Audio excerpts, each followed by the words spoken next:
சரியான போட்டி.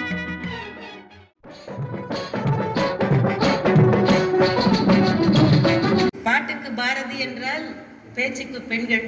இதை நான் சொல்ல வேண்டிய அவசியமே இல்லை. இப்போ கூட ஜோக்ஸ் பகுதியில் அவர் சொன்னார், நீ எந்த பக்கம்னா நான் வாச பக்கம்னு சொல்லிட்டு போயிட்டாங்க. ஸோ இங்கே எல்லாருமே பெண்கள் உட்காந்துருக்கோம். வீட்டில் பெண் பேசுகிறா அப்படின்னா ஆண் நேச்சுரலாக அந்த தோல்வியை ஒப்புக்கொள்கிறான். ஆனால் இங்கே யாருமே தோல்வியை ஒப்புக்கொள்ளாதவர்களாக இருக்கிறார்கள். ஸோ இந்த பட்டிமன்றத்துக்கு நடுவராக இருப்பது கொஞ்சம் கஷ்டம்தான் நினைக்கிறேன். பார்க்கலாம். ஸ்ரீகுமாரே ஆரம்பிக்கலாங்களா? ஒரு சேர் காலியாக இருக்கு. நம்ம அம்சராணி மேடம் வரேன்னாங்க, இன்னும் வரலையே. யார் சார் அவங்க? நான் பார்த்தேன். நீங்கள் பார்த்துட்டியா அவங்கள? இல்லைங்க. இப்போ அறிமுகப்படுத்திடலாமே, வந்துடுவாங்க. மேடம் வணக்கம். என்ன இவ்வளோ லேட்டாக வரீங்க? நான் அப்போவே கிளம்பிட்டேன். ஊபர் பிடிச்சி, அப்புறம் ஆட்டோ பிடிச்சி, பஸ்ஸு பிடிச்சி ஓடி வர நடுவர் அவர்கள். என்னது 3 பிடிச்சி ஓடி வந்தீங்களா? ஆமாம் நடுவர். அவ்வளோ தூரமா நீங்கள் வருது? தூரம் இல்லை நடுவர் அவர்களே. இந்த டாக்ஸி பிடிச்சேன்.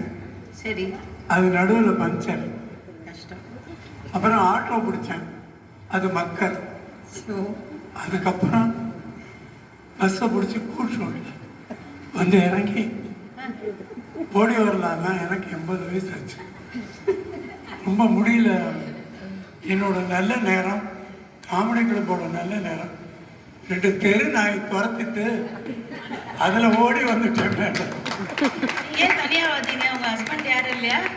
கூட்டிகிட்டு வந்து ஏன் அழறீங்க சார்? சாரிங்க, ஏதாவது தெரியாமல் கேட்டுட்டேன்னா அழாதீங்க. இல்லை மேடம், கேட்க வேண்டிய கேள்விதான் கேட்டிருக்கீங்க. எங்கள் அம்மா வயசுல நான் இருக்கும்போது அவங்க முருக பக்தை அவங்க எனக்கு முருகன் தான் பிறக்கணும் அப்படின்னு வேண்டிக்கிட்டாங்க. அவங்க 3 மாதத்துலேருந்து வேண்டிக்கிட்டாங்க மேடம். ஆனால் கரு உருவாகும் போதே பிரம்மா வந்து என்னை பொம்பளையாக படிச்சுட்டாங்க.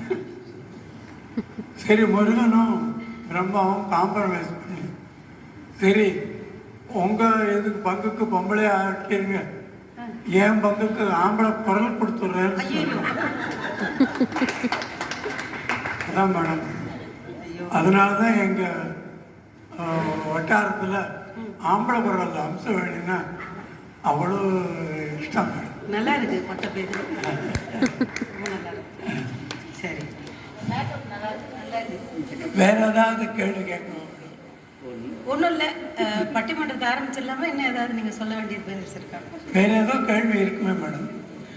இல்லை ஆமாம். ஏன் உங்கள் கணவர் வரலையான்னு கேட்டேன். நீங்கள் கல்யாணம் ஆயிடுச்சா? கல்யாணம் ஆனது கணவரை பற்றி தான் நான் சொல்லிட்டேன் மேடம். அவரை பற்றி மறுபடியும் சொல்லி என் மனசு ரொம்ப. நீங்கள் உங்கள் அப்பா அம்மாவை பற்றி தான் சொன்னீங்க, கணவரை பற்றி இல்லை மேடம். என் கல்யாணம் நடந்தப்போ எனக்கு ஃபர்ஸ்ட் நைட் நடந்தது. எல்லாருக்கும் நடந்தது. ஆனால் ஒரு வித்தியாசமான ஃபர்ஸ்ட் நைட். நான் ரூம்குள்ளே போனோடனே லெஃப்டில் டம்ளர் எடுத்து நீட்டினேன். லெஃப்ட் கையிலையா?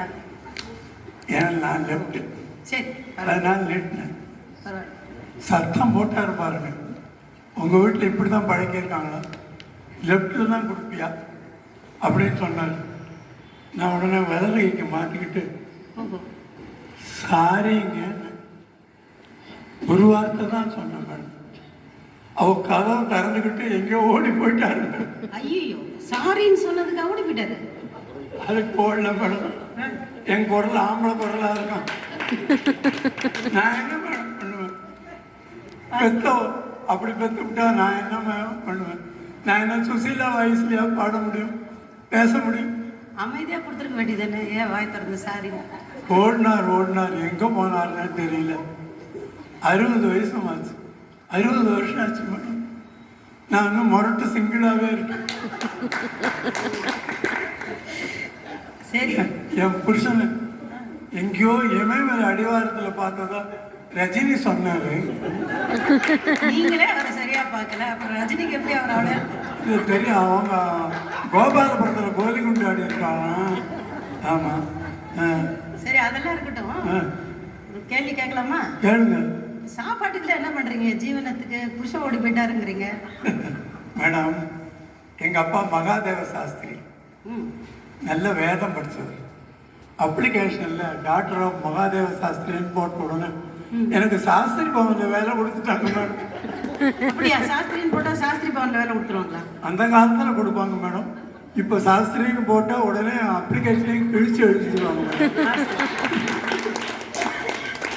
சரி, போகிறோம். பட்டிமன்றத்தை ஆரம்பிக்கணும். உட்காடுறீங்களா? மேடம், ரொம்ப கஷ்டப்பட்டு கதை வந்திருக்கேன். கதை ரொம்ப பரிதாபமாக தான் இருக்கு. சரி, ஹேர் ஸ்டைல் நல்லா இருக்கு, ஆனால் கொஞ்சம் டை அடிச்சிருக்கலாமே. நீங்கள் இவ்வளோ அழகாக மேக்கப் பண்ணியிருக்கீங்க, வெள்ளை முடியோட வந்திருக்கீங்க. எனக்கு இந்த சௌகார் ஜெயினி மேடம், அப்புறம் ரேவதி மேடம் எல்லாம் close friends. Jaya Bachchan long friend. அது என்னங்க லாங் ஃப்ரெண்டு? முதல்ல சொன்ன 2 பேரும் சென்னையில் இருக்காங்க, அவங்க பாம்பேயில் இருக்காங்கல்ல, அதனால லாங் ஃப்ரெண்ட் மேடம். அம்சராணி மேடம், சரி உட்காருங்க. ரொம்ப கஷ்டப்பட்டு வந்திருக்கேன். பார்த்து ஆண்கள் அணியை ஜெயிக்கிற மாதிரி கொஞ்சம் தீர்ப்பு சொல்லுங்க மேடம். இதெல்லாம் பாவம் பார்த்து இந்த சாஸ்திரி பவனில் வேலை கொடுக்குற மாதிரிலாம் பண்ண முடியாது. நீங்கள் நல்லா பேசுனீங்க, உங்கள் அணியில் எல்லாரும் நல்லா பேசுனீங்க, நான் பார்க்கலாம். பைசா ஏதாவது வாங்குறதா இருந்தாலும் நாங்கள் கலெக்ட் பண்ணி போடுவோம். நீங்கள் என்ன அப்படி தைரியமாக மேடையிலே வச்சு கேட்குறீங்க? Sorry madam. இல்லை, அப்புறமா கேட்கணும். வணக்கம்.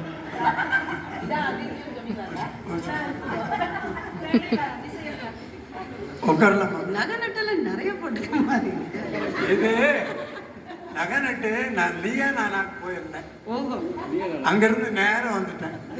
அங்கெல்லாம் நிறைய போட்டா தான் மேடம் மதிப்பு.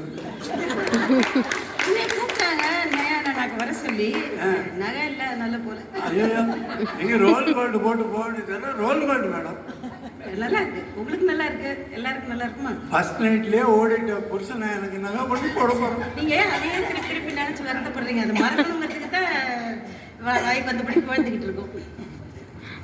சரிங்க, இப்போ பட்டிமன்றத்தை ஆரம்பிச்சிடலாமா? உங்க கதையெல்லாம் முடிஞ்சுதான்.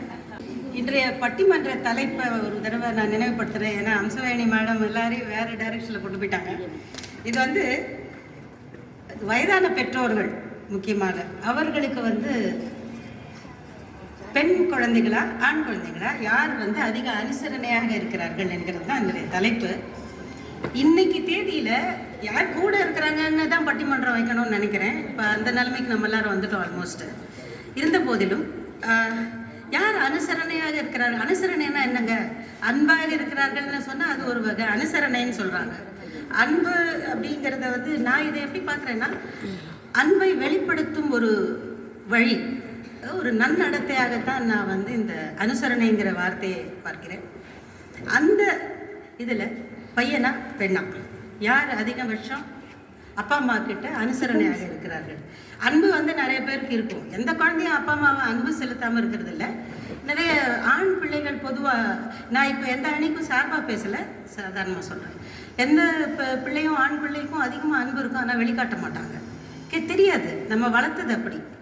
இன்னொன்று, ஆண் பிள்ளைகளை என்ன சொல்லி வளர்க்குறோம்? இவன் கூட தான் நாங்கள் இருக்க போகிறோம், இவன் தான் நாளை என்னுடைய வருங்காலம் அப்படின்னு சொல்லி. பெண் குழந்தைங்களை என்னைக்கு இருந்தாலும் இன்னொரு வீட்டுக்கு போகிறேன்னு சொல்லி தான் வளர்க்குறோம். அப்போது இயற்கையாகவே அந்த பெண் குழந்தைக்கு நான் கொஞ்ச நாள் தான் இருக்க போகிறேன், அதனால் நான் எவ்வளோ பிரியத்தை காட்ட முடியுமோ காட்டுகிறேன் அப்படிங்கிற ஒரு எண்ணம் இருக்குது அப்படின்னு நான் நினைக்கிறேன். பசங்களுக்கு அந்த டேக்கன் ஃபார் கிராண்டட் மென்டாலிட்டி, ஆனால் இருக்க போகிறாங்க, என்ன தனியாக போய் அப்படின்னு சொல்லி இது. ஆனாலும் இன்னைக்கு எப்படின்னா 2 அணி வந்திருக்காங்க, நிறைய நம்மக்கிட்ட பேச போகிறாங்க. ஒரு அணி இவங்க ஆண்கள் அணி என்ன சொல்கிறாங்கன்னா, பசங்க என்ன மேடம் வச்சுக்கிறாங்க, கடமை தலையெழுத்து, நாளைக்கு போனால் சொத்து வருமே, இதுக்காக வச்சுக்கிறானுங்களே தவிர அனுசரணையும் கிடையாது, ஒரு மண்ணாங்கட்டியும் கிடையாது அப்படின்னு. சாரி, இப்போ பெண்கள் அணியில் இருக்கிறவங்க அப்படி சொல்லலாம். என்ன பார்த்துக்கிறாங்க, என்ன அனுசரணை வச்சுக்கிறான், அவ்வளோதான்.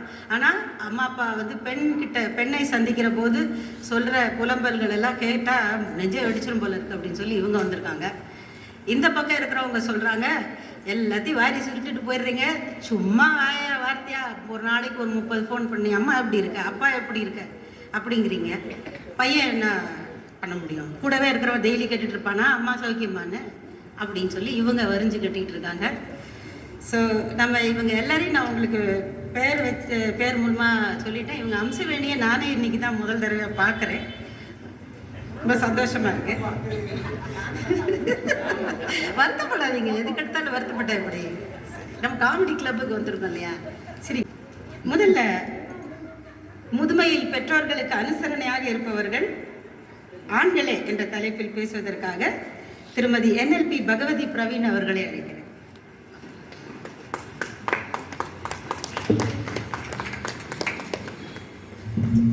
மதிப்பிற்குரிய நடுவர்களே, இங்கு அமர்ந்திருக்கும் என் சக பேச்சாளர்களே, இங்கு புதிதாக வந்திருக்கும் அம்சவேதி அவர்களே, மற்றும் இங்கு மடிப்பாக்கம் காமெடி கிளப் இந்த பட்டிமன்றத்தை காண வந்திருக்கும் நல் உள்ளங்களே, உங்கள் அனைவருக்கும் என் மாலை வணக்கத்தினை தெரிவித்துக் கொள்கிறேன். ஒரு பாட்டு வந்து நான் சொல்ல விரும்புகிறேங்க. ஒரு கொஸ்டின், அதுக்கு முன்னாடி ஒரு கொஸ்டின் கேட்குறேன். உங்கள் வீட்டிலலாம் பிள்ளைங்க இருக்காங்க இல்லையா? முதல் கொஸ்டின் பெண்கள்கிட்ட கேட்குறேன், ஒரு சூழ்நிலையை சொல்கிறேன். உங்களுக்குலாம் பிள்ளைங்க இருக்காங்க இல்லையா? அந்த பிள்ளைங்களுக்கு 12ஆம் கிளாஸ் வகுப்பு நடந்துட்டுருக்கு, தேர்வு நடந்துட்டுருக்கு, வகுப்பு தேர்வு நடந்துட்டுருக்கு, ஆனுவல் எக்ஸாம். ஊரில் உங்கள் அம்மா இருக்காங்க, ஒரு 750 கிலோமீட்டர் தள்ளி உங்கள் அம்மா இருக்காங்க. ஒரு ஃபோன் கால் வருது, உங்கள் அம்மாவுக்கு ஹார்ட் அட்டாக்கு, ஹாஸ்பிட்டல் அட்மிட் ஆகிருக்காங்க அப்படின்னு ஒரு தகவல் வருது. பெண்கள் நீங்கள் என்ன பண்ணுவீங்க? சொல்லலாமா? யாராவது சொல்ல முடியுமா? நிறைய பெண்கள் இருக்காங்க, சமோசா டேஸ்ட்டாக சாப்பிட்ருப்பீங்க, கொஞ்சம் எனர்ஜெட்டிக்காக ஆன்சர் பண்ணலாமா? என்ன பண்ணுவீங்க? உடனே டிக்கெட் போட்டு அம்மா பார்க்க போயிடுவீங்களா? இல்லை என் பையனுக்கு 12th எக்ஸாம் நடக்குது அதுதான் இம்பார்ட்டன்ட்னு இருப்பீங்களா? அம்மாவை பார்க்க போயிடும். அம்மா பார்க்க போவாங்களான்னு டவுட்டு தான் இல்லையா? என்ன 12th எக்ஸாம் நடக்குது. ஸோ உங்கள் ஹஸ்பண்ட் வந்து வெளியூரில் இருக்காரு, அஃபிஷியல் டூராக போயிட்டாரு, நீங்கள் தனியாக இருக்கீங்க, தனியாக பிள்ளைய விட்டுட்டு போவீங்களா? பக்கத்துலையா? இப்போ பக்கத்தில் சேஃப்டியே இல்லைங்க. இப்போ அது அந்த காலத்தில் பக்கத்து வீட்டில் விட்டுட்டு போகலாம், இந்த காலத்தில் பக்கத்து வீட்டில் சேஃப்டியே இல்லை. இதே கொஸ்டின் ஆண்களை பார்த்து கேட்குறேன். இதே சூழ்நிலை, உங்கள் அம்மாவுக்கு ஹார்ட் அட்டாக்னு ஃபோன் வருது, உங்கள் பையன் 12ஆம் கிளாஸ் தேர்வு எழுதிட்டு இருக்கான், என்ன பண்ணுவீங்க ஆண்களே? நீங்கள் அவுட் ஆஃப் ஸ்டேஷனில் தான் இருக்கீங்க, என்ன பண்ணுவீங்க? இமீடியட்டாக டிக்கெட், ஃப்ளைட் டிக்கெட்டோ இல்லை பஸ் டிக்கெட்டோ போட்டு வருவீங்களா இல்லையா? ஆமாவா இல்லையா? சொல்லுங்க ஆண்களை இங்கே இருக்கிறவங்க. ஸோ அப்போ இதிலே நமக்கு தெரியுது, முதுமை காலத்தில் பெற்றோர்களுக்கு ஆண் பிள்ளைகளே அனுசரணையாக இருப்பார்கள் அப்படிங்கிறது இந்த குழுவிலே நம்ம வந்து தெரிஞ்சுக்கலாம். கண்ணதாசன் அவர்கள் பாத காணிக்கைன்னு ஒரு படம் இருக்குங்க, சிவாஜி அவர்கள் நடித்த படம். அங்கே ஒரு பாட்டு வரும், யாருக்கா ஞாபகம் இருக்கா? நான் நல்லா பாட தெரியாது, ஆனால் நான் பாட ட்ரை பண்ணுறேன். வீடு வரை உறவு, வீதி வரை மனைவி, காடு வரை பிள்ளை. கேள்விப்பட்டிருக்கீங்களா? ஸோ கடைசி வரை யாரோன்னு வரும், ஆனால் கடைசி வரை யாரோ வருவாங்கன்னா நாம் பெற்ற ஆண் பிள்ளைகள் தான் கடைசி வரைய முதுமையில் இருக்கும்போது கூட ஒரு அம்மா அப்பாவுக்கு அனுசரணையாக இருப்பாங்க அப்படிங்கிறத கண்ணதாசனே சொல்கிறாருங்க. காடு வரை பிள்ளை தான் வர முடியும், வேற யாரும் வர முடியாது. ரெண்டாவது, நம்ம கவிஞர் வைரமுத்து அவர்கள் சொல்லியிருக்காரு, ஒரு அண்ணாமலைன்னு ஒரு படம் இருக்கு, ரஜினி சார் நடிச்ச படம் இருக்கு, அதுல வந்து ஒரு பெண் பூரா அப்படின்னு ஒரு பாட்டு வரும். அதுல என்ன சொல்றாங்கன்னா, பெண் பிள்ளைகள் போகும் வரை, ஆனால் ஆண் பிள்ளைகளோ சாகும் வரை அப்படிங்கிறத கவிஞர் வைரமுத்து சொல்லியிருக்காரு. அது எவ்வளவு உண்மையான வார்த்தை அப்படிங்கிறது உங்களுக்கு எல்லாம் தெரியும். ஸோ பெண்கள் அப்படிங்கிறவங்க ரொம்ப அன்பானவங்க தான், அதை மறுக்கல.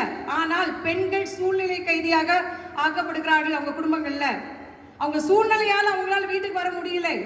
நடைமுறை வாழ்க்கையில அவங்களுக்கு நடைமுறை சிக்கல்கள் நிறைய இருக்கு. ஸோ அவங்க பெற்றோர்களை அவங்களால அவங்க இடத்தை கடந்து வந்து பார்க்க முடியல. பெண்களோட மனநிலை எப்படி இருக்கு தெரியுமா? இருதல்லை கோழி பாம்பு போல இருக்குங்க. ஒரு சைட்ல பார்த்தா அம்மாவும் வேணும், அப்பாவும் வேணும், ஆனா இன்னொரு சைடு பார்த்தா பெற்ற பிள்ளைகளும் வேணும், கணவனும் வேணும். ஆனா யாருக்கு முன்னுரிமை கொடுப்பதுங்கிறது இன்று வரை ஒரு திண்டாட்டமா ஒரு விஷயமா தாங்க இருக்குது. ஆமாவா இல்லையா? அதனாலதான் இந்த பிரச்சனை போயிட்டு இருக்கு. கடைசியாக நான் ஒண்ணு சொல்லி விரும்புறேன். இப்போ உள்ள பிள்ளைங்கெல்லாம் சொல்றாங்க, நான் எங்க அம்மாவை எங்க வீட்டில் வச்சு பாத்துக்கிறேன் அப்படின்னு சொல்றாங்க. ஆனால் வீட்டுக்கு நான் கூப்பிட்டா கூட எங்க அம்மா அப்பா வரமாட்டேங்கிறாங்க. காரணம் என்ன தெரியுமா? பெண் பிள்ளைகள் வீட்டில் உரிமை இல்லை, இருக்க உரிமை இல்லைன்னு நினைக்கிறாங்க. சமூகம் தப்பா பேசும்னு நினைக்கிறாங்க. பெற்ற பிள்ளைகள் வீட்டுல, பெற்ற ஆண் பிள்ளைகள் இருக்கிற வீட்டுல ஆண் பிள்ளைகளோட அம்மாக்கள் தைரியமா வந்து உரிமையா மருமக பேசாம இருந்தா கூட இருக்கிறாங்க. ஆனால் பெண் பிள்ளை வீட்டுல இருக்க முடியறது இல்லைங்க. ஏன்னா சமூகத்துக்கு பயப்படுறாங்க. மாமனார் ஏதாவது சொல்லிடுவாங்களோ, அந்த பொண்ணோட மாமியார் ஏதாவது சொல்லிடுவாங்களோ, மாப்பிள்ளை ஏதாவது சொல்லிடுவாங்களோ அப்படின்னு ஒரு பயம் இன்னும் இந்த சமூகங்களில் இருந்து கொண்டுதாங்க இருக்குது. இது மட்டும் அல்ல, பெற்ற பெண்கள் எப்படி தரமா இருக்கிறாங்க, வீட்டுக்கு எதுக்கு வராங்க? ரிலாக்ஸ் பண்றதுக்கு வராங்க, பண்டிகை கொண்டாட வர்றாங்க. ஆனால் ஒரு படுக்கையில் இருக்கும் போது அந்த பெற்ற பெற்றோர்களை பாதுகாப்பதும் காப்பதும் யாரு தெரியுமா? அந்த ஆண் பிள்ளைகள் தாங்க. ஸோ இதுதான் இறுதியாக ஒண்ணே மட்டும் சொல்லி முடிச்சுக்கிறேன். சிங்கிள் ஷேரோ ஈக்குவல் ஷேரோ எதுவுமே ஏடிஎம் மிஷினாகவும் பாதுகாவலராகவும் பெற்றோர்களை காக்கும் அரணாகவும் இருப்பது கண்டிப்பா முதுமையில் பெற்றோர்களுக்கு ஆண் பிள்ளைகளே என்று கூறி வாய்ப்பளித்த மடிப்பாக்கம் காமெடி கிளப் அவர்களுக்கு நன்றி கூறி விடைபெறுகிறேன். நன்றி, வணக்கம். நல்லா பேசியிருக்காங்க. அதாவது நம்ம சமூகத்தை தான் அவங்க காரணமாக சொல்கிறாங்க. நான் சொல்கிறது உணர்வு பூர்வமாக இருக்குன்னு பார்த்தா இவங்க வந்து சமூகத்தின் காரணமாகத்தான் பெண்கள் அப்படி இருக்கிறாங்க. சமூகம் வந்து ஆண்கிட்ட இருக்கிறதுனால பேரண்ட்ஸை வச்சு பார்த்துக்கிறாங்க அப்படின்னு. இது கொஞ்சம் அனுசரணை சம்மந்தப்பட்டதா அப்படிங்கிறதுல ஒரு சின்ன தடுமாற்றம் இருக்கிறது. அது கட்டாயத்தின் பேரில் செய்வது அனுசரணை ஆகாது. அடுத்ததாக பெண்கள் தான் பெற்றோர்களிடத்தில் அதிக அனுசரணையாக இருக்கிறார்கள் என்ற அணியில் பேசுவதற்காக திருமதி மேகலை அவர்களை அழைக்கிறேன்.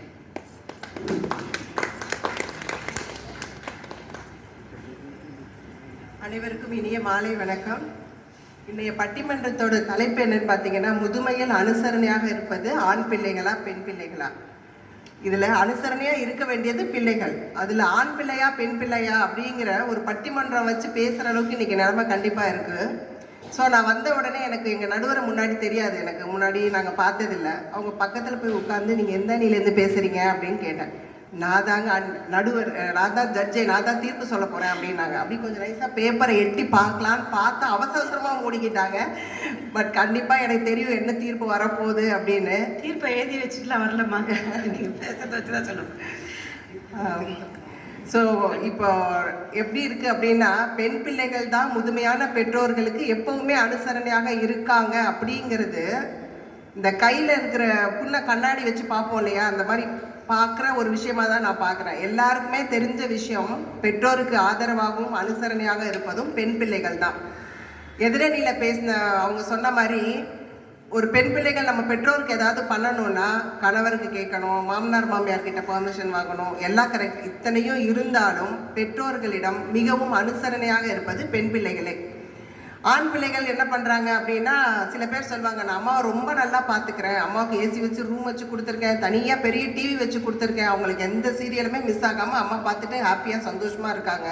அம்மாவுக்கு என்ன குறைச்சல், 2 நர்ஸ் வேற இருக்காங்க, வேலைக்கு நான் அவங்களுக்கு மருந்து மாத்திரை எல்லாம் கொடுக்கறதுக்கு அப்படின்னு பெருமையாக சொல்லிக்கிற அந்த ஆண் மகன்கள் அந்த இருக்கிற 24 மணி நேரத்தில் ஒரு 5 நிமிஷம் ஒரு 10 நிமிஷம் உட்காந்து அம்மா கிட்ட, அம்மா எப்படி இருக்கேன், இன்னைக்கு சாப்பிட்டியா, மருந்து மாத்திரைலாம் எடுத்துக்கிட்டியா, உடம்பு எப்படி இருக்குது, அந்த மாதிரி யாராவது கேட்குறாங்களா? ஆனால் அதே பெண் பிள்ளைகள் எவ்வளோ தூரமாக இருந்தாலும் ஒரு நாளைக்கு ஒரு 2 ஃபோனாவது குறைஞ்சது வந்துடும். அம்மா எப்படி இருக்கீங்க, அப்பா எப்படி இருக்கீங்க, பத்திரமா இருக்கீங்களா, உடம்பெல்லாம் எப்படி இருக்குது அப்படின்னு. அதே மாதிரி ஒரு எமர்ஜென்சி சுச்சுவேஷன், அப்பாவுக்கு ரொம்ப உடம்பு முடியலை, ஹாஸ்பிட்டல் அட்மிட் பண்ணியிருக்காங்க, பெண் பிள்ளைகள் வந்து உடனே வரமாட்டோமா, குழந்தைக்கு எக்ஸாம்னு நாங்கள் வீட்டிலே இருந்துருவோம், ஆண் பிள்ளைகள் தான் அடிச்சு பிடிச்சிட்டு ஓடி வராங்க அப்படின்னு சொன்னாங்க. ஆண் பிள்ளைகள் வராங்க அப்படின்னா அவங்க வீட்டில் பொறுப்பாக பார்க்கறதுக்கு அங்கே ஒரு மனைவி இருக்காங்க, அவங்க குழந்தைகளை பார்த்துக்கிறாங்க.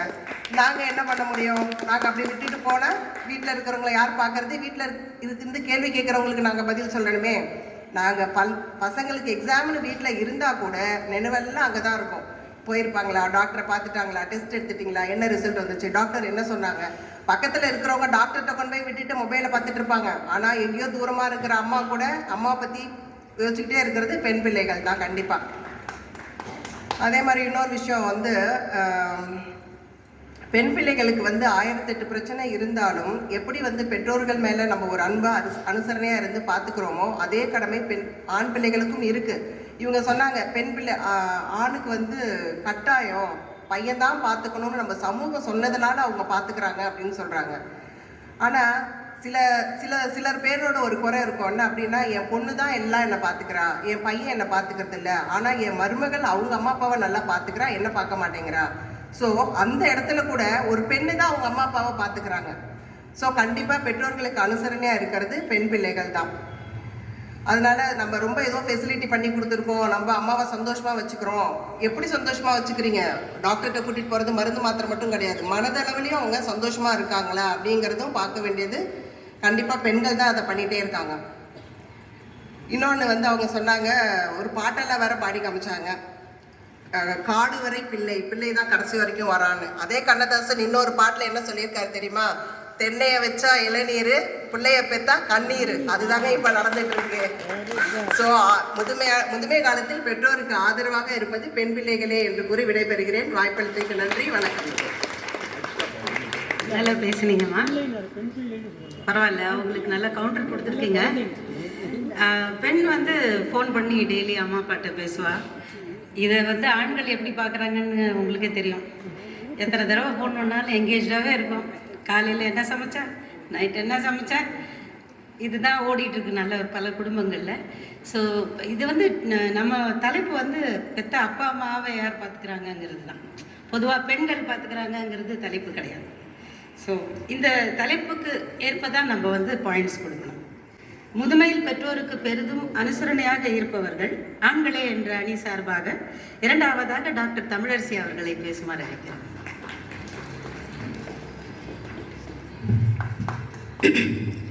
மடிப்பாக்கம் காமெடி கிளப் உறுப்பினர்களுக்கும், கோவை ஐயா அவர்களுக்கும், தலைவருக்கும், பெற்றவர்களை நன்றாக பராமரிப்பது பெண் பிள்ளையா ஆண் பிள்ளையா என்ற தலைப்பில் பேச வந்திருக்கும் சகோதரிகளுக்கும்,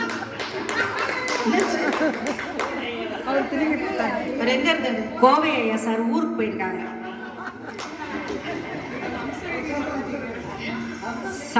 சகோதரி அவர் அம்சவேணி வந்து கொஞ்சம் அவர் அசப்பில் இருக்கிறதுனால நீங்கள் கொஞ்சம் குழம்பிட்டீங்கன்னு நினைக்கிறேன். என் சகோதரின்னு சொல்லிட்டேன். சரி, அம்சவேணின் பெயர் சொல்லக்கூடாதுல்ல. சரி, ஏன்னா அவங்க பெரியவங்க, நல்ல பெயர் சொல்லாம நான் சகோதரின்னு சொல்லிட்டேன். ஓகே. சகோதரிகளுக்கும் நடுவர் அவர்களுக்கும் என் இனிய மாலை வணக்கம். உலக பொதுமறை, வாழ்வியல் இலக்கியம் அப்படின்னு போடுற திருக்குறள். அந்த திருக்குறள்ல மகன் தந்தைக்கு ஆற்றும் உதவி இவன் தந்தை என்னோற்றான் கொள் எனும் சொல். இதன் பொருள் என்னன்னா, ஆஹா இவனை பிள்ளையா பெற்றதுக்கு இவன் தந்தை என்ன தவம் செஞ்சானோ அப்படின்னு சொல்றது தான். ஆனால் 1330 திருக்குறள்லையும் ஒரு இடத்துல கூட பெண் பிள்ளையை பற்றி சொல்லவே இல்லை. பெண்ணுக்கு சொல்ல வேண்டாம்னு நினைக்கிறேன். அவங்களுக்கு ஏன் அப்படின்னா, அவர் சொன்னதெல்லாம் பார்த்தீங்க அப்படின்னா நேரடியாக சொல்லலை அப்படின்னாலும் பெண்மையை பற்றி நிறைய சொல்லியிருக்கார், தாய்மையை பற்றி நிறைய சொல்லியிருக்கார். நல்ல தாய், நல்ல மனைவி, நல்ல குடும்ப தலைவி அப்படிங்கிற முறையில் பெண்ணின் பெருமையை வள்ளுவர் நிறைய பேசியிருக்கிறாரு. இதிலிருந்து பெண்ணோட பெருமை, குடும்பத்தில் அவளுக்கு இருக்கிற முக்கியத்துவம், குழந்தை வளர்க்குறதுல அவளுக்கு இருக்கிற பங்களிப்பு, இது எல்லாத்தையும் நமக்கு காட்டுது. நம்ம தமிழ் கலாச்சாரமே அப்படின்னு பார்த்தீங்க அப்படின்னா, நம்ம குடும்ப கட்டமைப்பு முறையே ஆரம்பத்தில் ஒரு ஆணை சார்ந்து தான் இருந்தது, இன்னைக்கும் இருக்குது.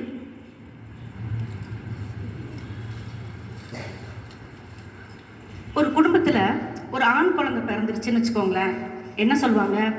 வம்சம் தலைக்க வாரிசு உருவாயிடுச்சுன்னு தான் சொல்லுவாங்க. அதே ஒரு பெண் பிள்ளை பிறந்துச்சு அப்படின்னா மருமகன் வந்துட்டான் போல அப்படின்னு தான் சொல்லுவாங்க. அதாவது பிறக்கும் போதே பெண் அப்படிங்கிறவ இன்னொரு குடும்பத்துக்கு வாரிசாக தான் கருதப்படுவாள். மேலும் அவள் பூ பெய்தும் போது என்ன சொல்லுவாங்க அப்படின்னா, பேரம்பேத்தி எடுத்துட்ட அப்படி தான் சொல்லுவாங்க. இது பழைய உங்களுக்கு எல்லாருக்குமே கண்டிப்பாக தெரிஞ்சிருக்கும். இதெல்லாம் வந்து வழக்கு, பேச்சு வழக்கு. இதுதான் தமிழ் குடும்பங்களோட குடும்ப கட்டமைப்பு முறை. நம் தாத்தா பாட்டி, அவங்களோட தாத்தா பாட்டி அப்படின்னு காலம் காலமாக எழுதப்படாத சட்டமாக இருந்தது.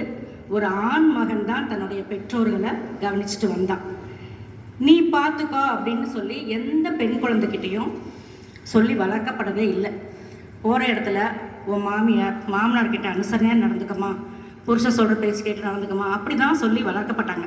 ஆனால் இது இப்போ வந்து நம்ம ஆண் பிள்ளை நல்லா பார்த்துக்குதா, பெண் பிள்ளை கடைசி காலத்தில் பார்த்துக்குதா, அனுசரணையாக இருக்குதா அப்படிங்கிற பட்டிமன்றம் வைக்கிற அளவுக்கு நம்ம இங்கே வந்ததுக்கு காரணம் என்னன்னு யோசித்து பார்த்தா கால மாற்றத்தினாலையும் கல்வி வளர்ச்சினாலையும் பொருளாதார வளர்ச்சினாலையும் ஆண் பெண்ணுக்கு சமமான சொத்துரிமை கிடைச்சதுனாலையும் ஆணுக்கு நிகரான அனைத்தும் பெண்ணுக்கு கிடைச்சதுனால இது ஒரு நல்ல ஆரோக்கியமான வளர்ச்சி தான். ஆனால் வீட்டில் கூட்டு குடும்ப கட்டமைப்பு சிதைய ஆரம்பிச்சது. தனி குடும்பம் அப்படிங்கிற ஒரு சூழ்நிலை மாறினோன்னா நிலம் மாறி 2 குழந்தைங்க அப்படிங்கிறோம். ஏன்னா 10-15 குழந்தைங்க இருக்கும். இதில் நீ பார்த்துக்கிறியா நான் பார்த்துக்கிறியாங்கிற கேள்வியே கிடையாது. எல்லா பிள்ளைகளும் சேர்ந்து குடும்பமாக இருப்பாங்க. அவங்க மாமியார் இருப்பாங்க, அவங்களோட மாமியார் எல்லாரும் ஒன்றா தான் இருப்பாங்க. அப்படி தான் இருந்தது, கட்டமைப்பாக அப்படி தான் இருந்தது. ஆனால் இது கொஞ்சம் கொஞ்சமாக இப்போ சிதைய ஆரம்பித்ததுக்கு அப்புறம் தான் இந்த கேள்வியே பிறக்க ஆரம்பிச்சது. அந்த 2 குழந்தைங்க பெற்றோன்னா 2 பேருக்கையும் சமமாக வளர்க்குறாங்க. 2 பேருக்குமே சமமான கல்வி, சமமான சொத்து அப்படின்னு கொடுக்கும்போது இந்த கேள்வியே நீ பார்த்துக்கிறியா நான் பார்த்துக்கிறேன். ஆனால் ஒரு ஆண்மகன் என்ன பண்ணுவான் தெரியுமா? எப்பயுமே சொல்லி காட்டவே மாட்டான். ஒரு அக்கா சொல்லுவாங்க, நான் தான் அம்மாவை இன்னைக்கு பார்த்துக்கிட்டேன், நான் தான் பண்ணேன் அப்படின்லாம் சொல்லுவாங்க. ஆனால் எந்த ஆண்மகனுமே நான் எங்கள் அம்மா பார்த்துக்கிட்டேன் அப்படின்னு சொல்லவே மாட்டான். நீங்கள் நம்பவே மாட்டீங்க. நானும் எங்கள் அம்மாவுக்கு மகள் தான். எனக்கும் ஒரு மகள் இருக்காங்க. எங்கள் அம்மா கூட்டிகிட்டு நீங்கள் சொல்கிற மாதிரி பெண் பிள்ளைகள் மாதிரி பார்த்துக்கிறது யாருமே முடியாதுங்க. நம்ம அப்படி பார்த்துப்போம். சாப்பாடு கொடுக்குறதுலேருந்து நீங்கள் சொன்ன மாதிரி ஏசி போட்டு வைக்கிறதுலேருந்து டாக்டர்கிட்ட கூட்டிகிட்டு போகிறது அப்படி பார்த்துப்போம். தங்க தட்டில் வச்சு நம்ம பார்த்துப்போம். ஆனால் நம்ம அம்மா என்ன பண்ணுவாங்க தெரியுமா? அவங்கக்கிட்ட ஒரு மெல்லிய சோகம் இருந்துக்கிட்டே இருக்கும். நம்ம வீட்டுக்கு ஒரு 10 நாளைக்கு வந்திருப்பாங்க, ஒரு மெல்லிய சோகம் இருந்துகிட்டே இருக்கும். என்னன்னு கேட்டால் ஒரு 8 மணிக்கெலாம் வீட்டில் அவன் வந்துட்டானான்னு தெரியல, இன்னும் ஃபோன் பண்ண காணும், சாப்பிட்டானான்னு தெரியல. நீங்கள் என்ன தான் பண்ணீங்கனாலும் அவங்க ஆண்மகனை பற்றி தான். நீங்களும் நடுவர் அவர்களே, நீங்கள் ஒரு ரைட்டராக இருந்திருக்கீங்க, ஒரு புத்தகம் எழுதுறீங்கன்னு வச்சுக்கோங்களேன்.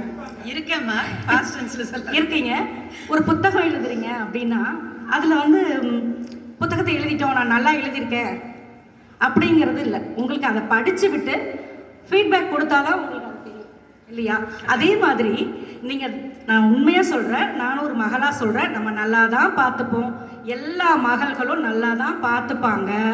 ஆனால் பார்த்துக்கிற போது அவங்க அதில் சந்தோஷப்பட்டாங்களா அப்படிங்கிறது தான் அங்கே விஷயம். நம்ம அனுசரணையாக இருந்திருக்கோம் நமக்கு தெரியும். ஆனால் நம்ம அனுசரணையாக இருக்கிறோம், அவங்க மனசுக்கு அனுசரணையாக அது இருக்காங்கிறது கண்டிப்பாக எந்த பெற்றவங்கக்கிட்டையும் இருக்கவே இருக்காது. என்ன தான் இருந்தாலும் ஒரு ஆண் பிள்ளை மட்டும்தான் அந்த அம்மாவுக்கு. இவங்க சொன்ன மாதிரி ஏதோ ஒரு ஹாஸ்பிட்டலில் சாக கிடக்கும் போதும் என்னதான் பெண் பக்கத்திலேயே பார்த்துக்கிட்டாலும் பையன் கடைசியில் தண்ணியை ஊற்றுனா தான் அந்த அம்மாவோட உயிர் போகும். அந்த அளவுக்கு மகன் மேலே அப்படி ஒரு பாசம், அது பிரிக்கவே முடியாத பாசம். இந்த பெண் பிள்ளைகளுக்கு நம்ம என்ன சொல்லி வளர்க்குறோம்? தாய்மை பண்பு இருக்குது, பெண்மைக்குரிய அந்த பெண்மை இருக்குது, எல்லாமே சொல்லி வளர்க்குறோம் இல்லையா? அப்போ ஒரு தாய் அந்த ஆண்மகனை நீங்கள் எங்கள் ஆண்மகன் சரியாக கவனிக்கிறது இல்லை, பெண் மகள் தான் கவனிக்கிறாங்கன்னு சொல்கிறீங்க. அப்போ அந்த தாய் என்ன பண்ணணும் அப்படின்னா சொல்லி சொல்லி வளர்க்கணும். இப்போ இந்த பாருப்பா, நான் கஷ்டப்பட்டு நான் உங்களை வளர்த்துருக்கேன், நீ நல்லா இருந்தால் போதும்னு சொல்லி தயவு செஞ்சு வளர்க்காதீங்க. என்ன சொல்லி வளங்க அப்படின்னா, நானும் உங்கள் அப்பாவும் கஷ்டப்பட்டு வளர்த்துருக்கோம், கடைசி காலத்தில் நீ தான் என்னை பார்த்துக்கணும் அப்படின்னு சொல்லி வளர்க்குறதுல இந்த பெண்கள் வளர்க்கிற முறையில தான் அந்த ஆண்மகன் பார்த்துக்கிறான், அவன் தகச்சு நிற்கிறான். இப்போ என்ன பண்ணுறது, இந்த பக்கம் பேசுறதா அந்த பக்கம் பேசுறதான்னு ஒரு ஆண்மகன் தகச்சு நிற்கிறான். ஏன் அப்படின்னா, ஒரே ஒரு பெண் உள்ள இந்த காலகட்ட குடும்பத்தில் ஒரு பெண் தான் ஒரு அம்மா அப்பாவை பார்த்துக்கிட்டு ஆகணும், வேற வழியே கிடையாது. அந்த சந்தர்ப்பத்தில் இவன் இந்த சைடும் பேச முடியாமல் அந்த சைடும் பேச முடியாமல் இருக்கிறதுனால தான் ஒரு மருமகளோட கையில் தான் இருக்குது அந்த ஆண்மகன் அவங்களுடைய அம்மா அப்பாவை எப்படி பார்த்துக்கிறான் அப்படிங்கிறது. எனவே இதோடு முடிச்சிடுறேன். இன்றைய காலகட்டத்தில் ஆணோ பெண்ணோ யாராக இருந்தாலும் அவங்க அம்மா அப்பாவை நல்லா பார்த்துக்கிறாங்க. புகுந்த வீட்டில் மாமியார் மாமனாரை கணவன் குடும்பத்தினரை சரியாக பார்த்து கொள்ளவில்லை அப்படின்னு தான் அர்த்தமாகுது. என்னது, ஒரு பெண் அவங்க அம்மா அப்பாவை நல்லா பார்த்துக்கிறா அப்படின்னா அப்போ கணவன் வீட்டில் உள்ளவங்களை பார்த்துக்கலன்னு தானே அர்த்தமாகுது. அதனால் அந்த பையனையும் நல்லா பார்த்துக்கிறதுக்கு இவங்க என்ன பண்ணணும், இவங்களும் இந்த மருமகளாக இருக்கிற பெண்ணும் தன்னோட மாமியார் மாமனாரையும் தன்னுடைய அம்மாவாக பார்த்துக்கணும் அப்படின்னு சொல்லி ஆணித்தரமாக சொல்லி இந்த விவாதத்தை நிறைவு செய்கிறேன். நன்றி, வணக்கம். நீங்களே கேள்வி நீங்களே பதில் சொல்லிட்டீங்க. அதாவது பையனை பார்த்துக்கிறதுக்கு ஆள் இல்லைங்கிறதுனால தான் அவங்க அம்மா ஒருவேளை அவன் நினைப்பாவா இருக்காங்களோ, மகளை பார்த்துக்கிறதுக்கு நல்ல மருமகன் இருக்கிறதுனால இருக்காரோ இல்லை, மகனுடைய நினைவாகவே தாய் இருக்கிறதுக்கு காரணம் அவனை நல்லா பார்த்துக்கிறதுக்கு ஆள் இல்லைன்னு. அப்போ அவன் அவங்க அம்மா அப்பாவை பார்த்துட்டு இருக்காளோ ஒருவேளை. அடுத்ததாக பெண்களை என்ற அணியில் பேசுவதற்காக திருமதி மைதிலி நீலகண்டன் அவர்களை அழைக்கிறேன். பெருமதிக்குரிய நடுவர் அவர்களே, கலைமாமணி திரு கோவை அனுராதா அவர்களுக்கும் என்னுடைய எதிரணி பேச்சாளர்களுக்கும் இங்கே அவையோரின் என் முதல்கண் வணக்கத்தை தெரிவித்துக் கொள்கிறேன். இன்னைக்கு இந்த பட்டிமன்றத்தில் நான் முதிய வயசில் பெற்றோர்களுக்கு அனுசரணையாக இருப்பது பெண்களே என்ற தலைப்பில் தான் பேச வந்திருக்கிறேன். நான் இதில் அம்மாவுக்கு முன்னாடி பேசின டாக்டர் தமிழரசி அவர்கள் தலைப்பை மறந்து விட்டார்கள் என்று நினைக்கிறேன். என்றால் ஒரு இடத்தில் கூட யார் அனுசரணையாக இருப்பார்கள் என்று அவர்கள் சொல்லவே இல்லை.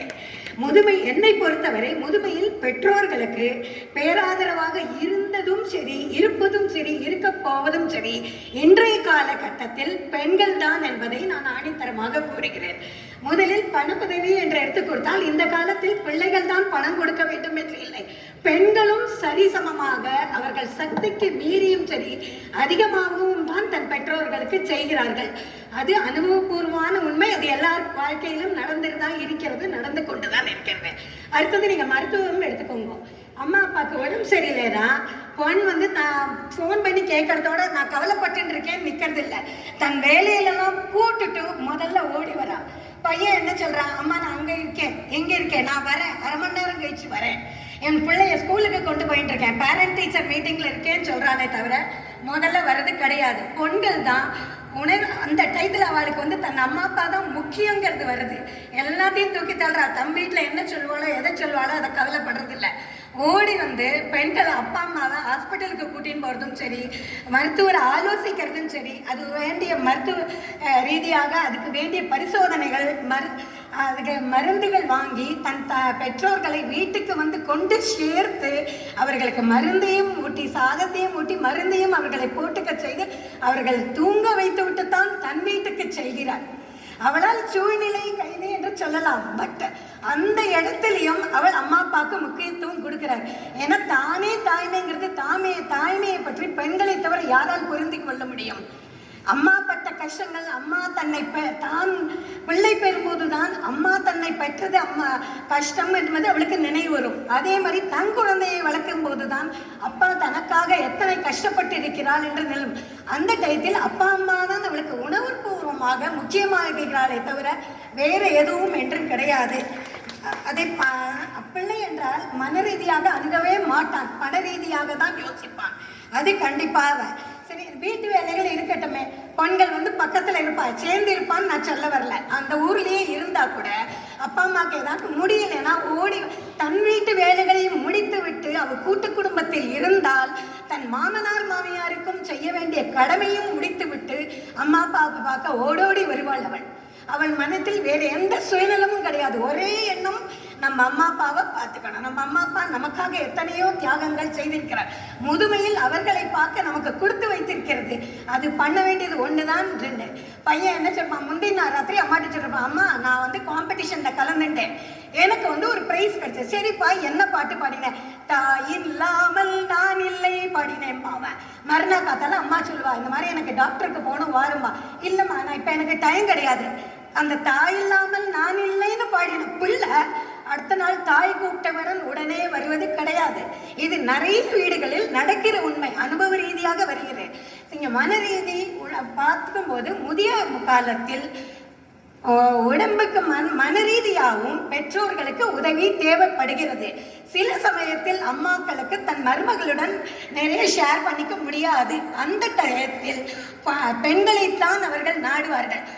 எனக்கு முன்னால் பேசிய அவர்கள் அம்மா வந்து பிள்ளை தான் பார்த்து உருகுவா என்று சொன்னார். பெண் எந்த சுயநலமும் அவளுக்கு கிடையாது. அம்மா தன்னை பத்தி நினைச்சாலும் சரி நடக்காதாலும் சரி தன்னோட கடமை அம்மா அப்பாவுக்கு செய்யறது. சரி நாம் அம்மா பிள்ளை மேல நிறைய பாசம் வைக்கட்டும், நம்ம மேல பாசம் வைக்கல, அதெல்லாம் பத்தி அவ கவலையே படமாட்டா. பிள்ளை தான் என்னோட வாரிசுன்னு அம்மா சொல்ற, போகட்டும், சொல்லிட்டு போட்டோம். அதெல்லாம் கிடையாது. என்னோட ஒரே கடமை அப்பா அம்மாக்கு எனக்கு செய்யணும். அது ஒண்ணுதான் என்னோட கடமையை தவிர அதுக்கு மீறி என்னோட கடமை கிடையாது. அவர்கள் மனதை புரிந்து அவர்கள் எங்கேயாவது போகணும் என்றால் அவர்களை கூட்டிக் கொண்டு போய் அவர்களை சந்தோஷமாக வைத்துக்கொள். முதலில் பெண் தான், அவர்களுக்கு அனுசரணையாக இருப்பது முதலில் பெண்கள் தான். மற்றபடி வேற ஒன்றும் கிடையாது. அவள் ஒவ்வொன்றையும் அப்பா அம்மா பட்ட கஷ்டங்களையும் பிள்ளைகளும் பார்க்கலாமா, இருக்கலாம். ஆனால் அந்த வயதான பிறகு அப்பா அம்மாவுக்கு அனுசரணையாக இருப்பதும் சரி, இருக்க போவதும் சரி, இந்த காலகட்டத்தில் பெண்கள் தான். ஆண் பிள்ளைகளை பற்றி சொல்ல முடியாது. ஏன்னா கடவுள் அவளை அப்படி படிச்சுட்டார். அவனுக்கு முதல்ல இருந்தே என்ன பணம் பணம் அவ்வளவுதான். அதுக்கு நம்ம கடவுளை தான் குத்தம் சொல்லணுமே தவிர ஆண் பிள்ளைகளை நான் குத்தம் சொல்லலேட்டு வரல. ஆனா என்னோட நெருங்கிய தோழி இருக்கிறார், அதே மாதிரி எங்க உறவினரும் இருக்கா. இன்னைக்கு 90 வயசுலயும் அவ அப்பாவை பார்த்துக்கிறது, அவருக்கு அனுசரணை இருக்கிறது இன்னைக்கும் அந்த என்னுடைய நெருங்கிய தோழியும் சரி, என் உறவினரும் தான். அதே மாதிரி நானும் பெண்ணா பிறந்ததுக்கு பெருமைப்படுகிறேன். ஏன்னா என்னால முடிஞ்ச உதவி எங்க அப்பா அம்மாவோட கடைசி காலத்துல என்னால பண்ண முடிஞ்சது. அதனால ஆண்கள் அவர் ஸ்ரவன்குமார் சொல்றா. இன்னைக்கு ஸ்ரவன்குமார் கிடையாது, ஸ்ரவன்குமாரிகள் தான் இருக்காங்க. இந்த காலகட்டத்தில் அனுசரணையாக இருப்பது பெண்கள் தான் சொல்றேன். அதே மாதிரி நம்மளோட இந்த காமெடி கப்பலோட பிதாமகர் இருக்காரு திரு கோவை அனுராதா அவர்களும் பெயரில் அனுராதா என்ற அழகான பெயரை வைத்துக் கொண்டிருக்கிறார். அதன் மூலம் என்ன தெரிகிறது? அதுதான் பெண்களை என்று சொல்லி என் உரையை முடித்துக் கொள்கிறேன். அவர்களை நன்றி. ஆண் பணம்னு கேட்குறாரு மைத்திரி மேடம். ஆண் பணம்னு பேசுறான்னு சொல்றீங்க. பெண்கள் பணத்தை பத்தி பேசுறதே இல்லையோ. யாரோ ஒருத்தர் பணம் கேட்கறதுனால தான் மேடம் அவன் பணம் இல்லையா. ஸோ ரொம்ப அனல் பறக்கிற மாதிரி தான் போயிட்டு இருக்கு. பார்க்கலாம் எப்படி இன்னும் மிச்சம் இருக்கிறவங்க எப்படி பேசுறாங்கன்னு பார்த்துருவோம். இப்போ எனக்கு அந்த பேரை கூப்பிட கொஞ்சம் உதறலாம் தான் இருக்கு. இவங்க ஆரம்பிச்சாங்க அழுக ஆரம்பிச்சிருவாங்க. அழக்கூடாது மேடம், அந்த ரிக்வஸ்டோட சொல்றேன். ஆண்கள் தான் என்ற அணி. ஐயோ, தைரியமா பேசுங்க. ரொம்ப ஸ்ட்ராங்கா டீம் இருக்கு. சரி வாங்க. திருமதி, உங்களை திருமதி சொல்லாம திருமிகுன்னு சொல்லிட்டுமா? அம்சவேணி அவரையா ஹஸ்பண்ட் ஓடி போயிட்டாரு 60 வருஷம். மொரட்டு சிங்கல் அம்சவேணி அவர்களை அழைக்கிறேன்.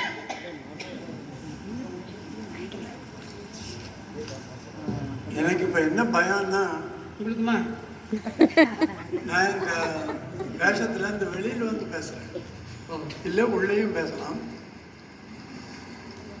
மைதிலி நீலகண்டன் ஆடிட்டர் அவர்கள் எப்போ கேட்டாலும் மடிப்பாக்கம் காமெடி கிளப்புக்கு 10,000 5,000 செக் அனுப்புகிறவங்க.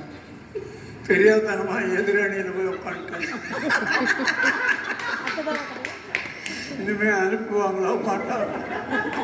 அம்சவேணியாவே கண்டினியூ பண்ணுங்களேன் சார். அம்சவேணிக்கு சம்பந்தம். அம்சவேணி நான் கோவை அனுராதா ஃப்ரெண்டு. அவங்க சொல்லியிருக்காங்க நினைச்சேன் ஆடிட்டர் மைதிலி நீலகண்டா ரொம்ப ஹெல்ப் பண்ணுவாங்க அப்படின்னு. அதனால தான் நான் சொன்னேன், வேற ஒன்றும் இல்லை. மேக்கல பேசினாங்க இந்த மாதிரி பையன் கொண்டு அட்மிட் பண்ணிட்டு செல்லை நோண்டிட்டு இருப்பான். பொண்ணு தான் அப்பப்போ ஸ்கேன் எடுத்தாங்களா எம்ஆர்ஐ எடுத்தாங்களா அப்படின்னு ஃபோன் பண்ணி கேட்போன்னு. பையன் அங்கே போய் செல்லா நோண்டிட்டு இருக்கான். எங்கே கடன் வாங்கி இந்த ஆஸ்பத்திரி பில்லை கட்டணும், எவ்வளோ பேலன்ஸு, நம்மக்கிட்ட ஒரு 90,000 தானே இருக்குது, மாத கடைசி எல்லாத்தையும் கொடுத்தா வீட்டில் வேறு திட்டுவோம். அந்த ராட்சசிகிட்ட எப்படி சமாளிக்கிறது, யாரை கேட்கறதுன்னு. பில்லு ஒவ்வொரு டாக்டர் வரப்போ எந்திருந்து இல்லைங்க ஸ்கேன் பண்ணிட்டு தான் தெரியும், இல்லை எம்ஆர்ஐ போனால் தான் தெரியும். ஆண்டவனை வேண்டிகிட்டெல்லாம் உட்காந்துட்டான். மேகலை அவர்களே அவன் செல்லை நோண்டு ரீல்ஸாக பார்த்துட்டு இருந்தான். உங்கள் அம்சவேணி பேசுகிறேன். எல்லாருக்கும் வணக்கம். நல்லூர் அவர்களே உங்களுக்கு ஸ்பெஷல் வணக்கம். ஐயோ நான் சொன்னேன் பயமா இருக்கு. இங்கே நான் பேச வாய்ப்பளித்த ஸ்ரீகுமார் செக்ரட்டரி அவர்களுக்கு என்னுடைய நன்றியை தெரிவித்துக் கொள்கிறேன். அவர் எனக்கு லா காலேஜில் ஜூனியர். என்னது நீங்க லாயரா மேடம்? லாலாம் படிக்கல. லா காலேஜில் கேன்டீனில் தள்ளு வண்டியில் போண்டா போடுறேன். ரொம்ப ஸ்பெஷல் போண்டா. ஸ்ரீகுமார் நான் செய்கிற போண்டாக்கு ரசிகர். ஆளே காணப்பா. அப்புறம் அதை விட்டுட்டு வந்துட்டேன். அவர் இன்னும் எனக்கு 5 ரூபா 30 பைசா பாக்கி வச்சு அதுக்காக தான் இல்ல பாவம் இல்லைன்னா நன்றிய உணர்வோடு எனக்கு கூப்பிட்டுருக்காருன்னு நினைக்கிறேன். ரொம்ப சீக்கிரம் வந்ததுனால இன்னைக்கு காலம்பரம் தான் சொன்னார். இந்த இதெல்லாம் துவச்சி இதெல்லாம் போட்டு நான் வரத்துக்குள்ள ஏன்னா வீட்டில் நைட்டி தான் போட்டுருக்கேன்.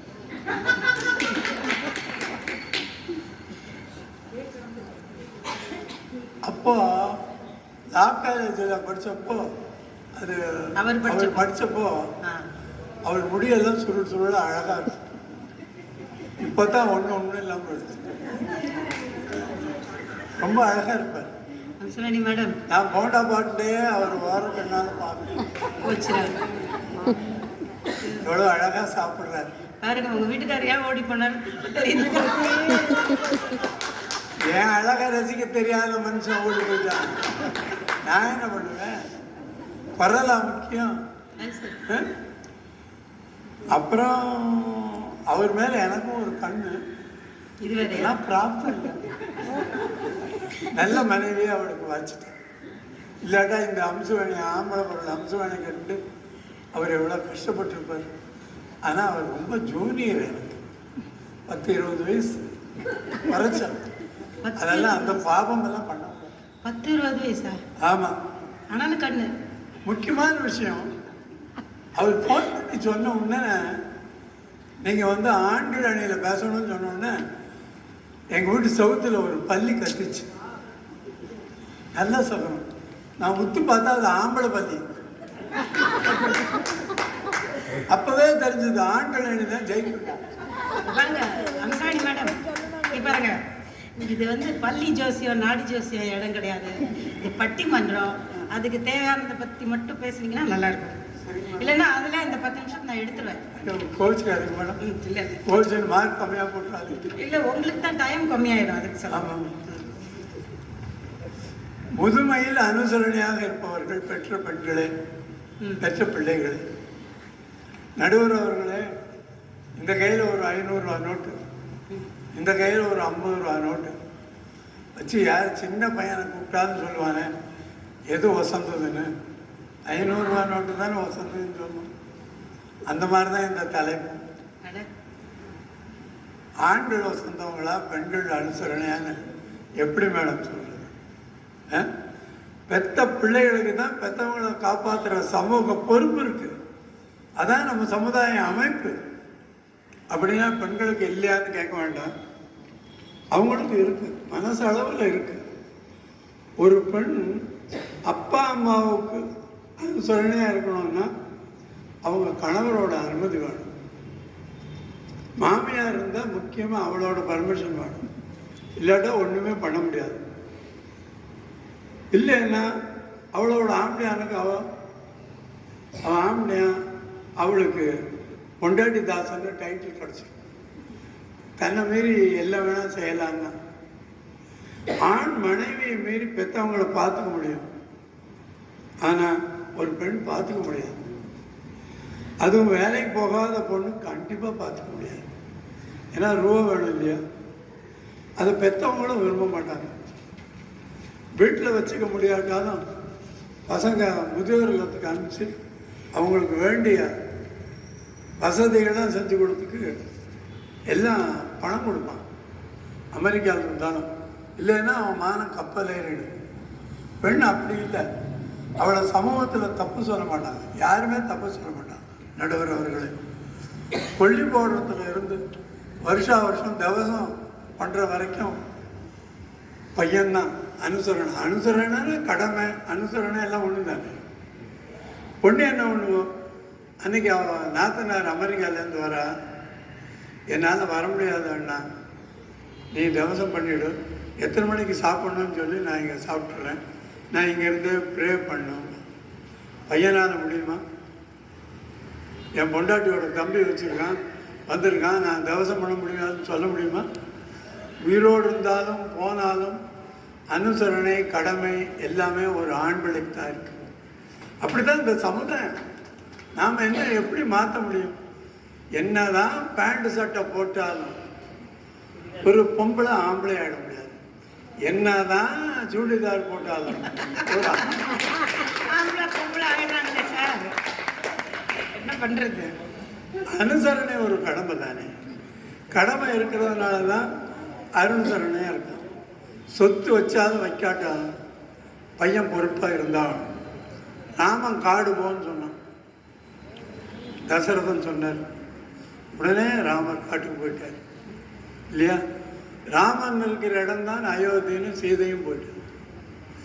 அங்கே வனத்தில் தசரதர் இறந்து போயிட்டாருன்னு சொன்னோடனே காரியம் பண்ணது யார்? சீதையா ராமனா? ராமனுக்கு தானே பொறுப்பு இருந்தது, சீதை பக்கத்தில் இருந்தார். ஆனால் சீதை வனத்துக்கு போகும்போது ஜனகர்கிட்ட பர்மிஷன் வாங்கினாளா? வாங்கலையே. பெத்தவர்களை அனுசரணையாக பார்த்து கொள்வது ஆண் பிள்ளை தான் நடுவர்களே. சில பிள்ளைய பெற்றவங்களை தவிக்க விடலாம், அவங்க தருதலைகள். சில பெண்கள் பெற்றவர்களை பார்த்துக்கலாம், அவங்க மாதரசிகள். நம்ம பெரும்பான்மையை தானே எடுத்துக்கொள்ளணும் நடுவர் அவர்களை. நான் முரட்டு சிங்கிளாக இருந்தாலும் என் தம்பி, அண்ணன், பையங்க எல்லாம் என்னை எல்லாரும் நல்லா கவனிச்சுக்கிறாங்க. எனக்கு வேண்டிய மருந்து மாத்திரை எல்லாம் வாங்கி தராங்க. அமெரிக்காவில் இருக்கும் பெண் 3 வருஷத்துக்கு ஒருக்க வருவாள். ஒரு சாக்லேட் பாக்ஸ் எடுத்துன்னு வருவாள், அதை கொடுத்துருவாள். அந்த சாக்லேட்டு இப்போ இங்கேயே கிடைக்கிறது எல்லாம். இங்கேருந்து தான் அமெரிக்காவுக்கு அனுப்பலாம் போகிறது. என்ன பண்ணுவாள்? இங்கேயே இருக்குது சாக்லேட்டெல்லாம் அப்படின்னு வரும்போது ஆலம்பட்டியான் அல்வாவில் ஒரு 1/2 கிலோ வாங்கி கொண்டு கொடுத்துருவா. கொடுத்துட்டு பெற்றவங்களுக்கு அல்வா கொடுத்துட்டு அமெரிக்கா போயிட்டு. காதல் கல்யாணம்னு எடுத்துக்கோங்க. காதல் கல்யாணம் எடுத்துட்டா பொண்ணுக்கு தானே அப்பா அம்மாவுக்கு அல்வா கொடுத்துட்டு ஓடுது. பசங்க 100 வரும் யோசிப்போம். ஐயோ அப்பா பேர் கெடுத்துருமே, அம்மா பேர் கெட்டுருமே, குடும்ப பேர் கெட்டுருமே. பொண்ணு தனியாக ஓடுது, பொண்ணு தனியாக கூட ஒரு பையன் ஓடுறான்னு. அந்த பையனுக்கு அப்பா அம்மா இல்லை. எங்க எல்லா இடத்துலயும் அப்பா அம்மா ஓடிட்டா கூட ஓடி போற கதை. அவன் பார்த்து வச்ச பொண்ணா இருந்தாலும், அவன் தலையெழுத்து பார்த்து வச்ச சம்பந்தமா இருந்தாலும் அந்த பெண்ணு மாமியாருக்கு அல்வா கொடுத்தான். எப்படி பார்த்தாலும் அல்வா செய்வதும் அல்வா கொடுப்பதும் பெண்கள் தான் நடந்தவர்களே. ஆகையால் ஆணித்தரமாக அடித்து கூறுகிறேன், ஆனால் இதை அடிக்க முடியாது. ஏன்னா இது சாய் ஸ்கூல் போடியம்.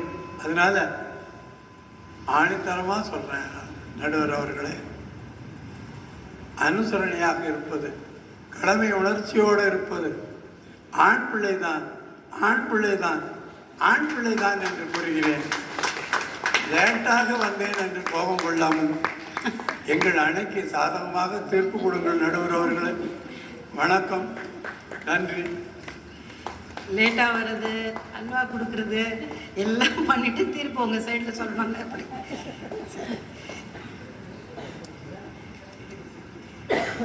நல்லா பேசுனீங்க அம்சவேணி மேடம், அழாமல் பேசுனீங்க, ரொம்ப சந்தோஷம். கீழே இருக்கிற எல்லாரும் பேசி முடிச்சது. சரோஜா அம்மா இருக்கிறாங்க 3வதாக.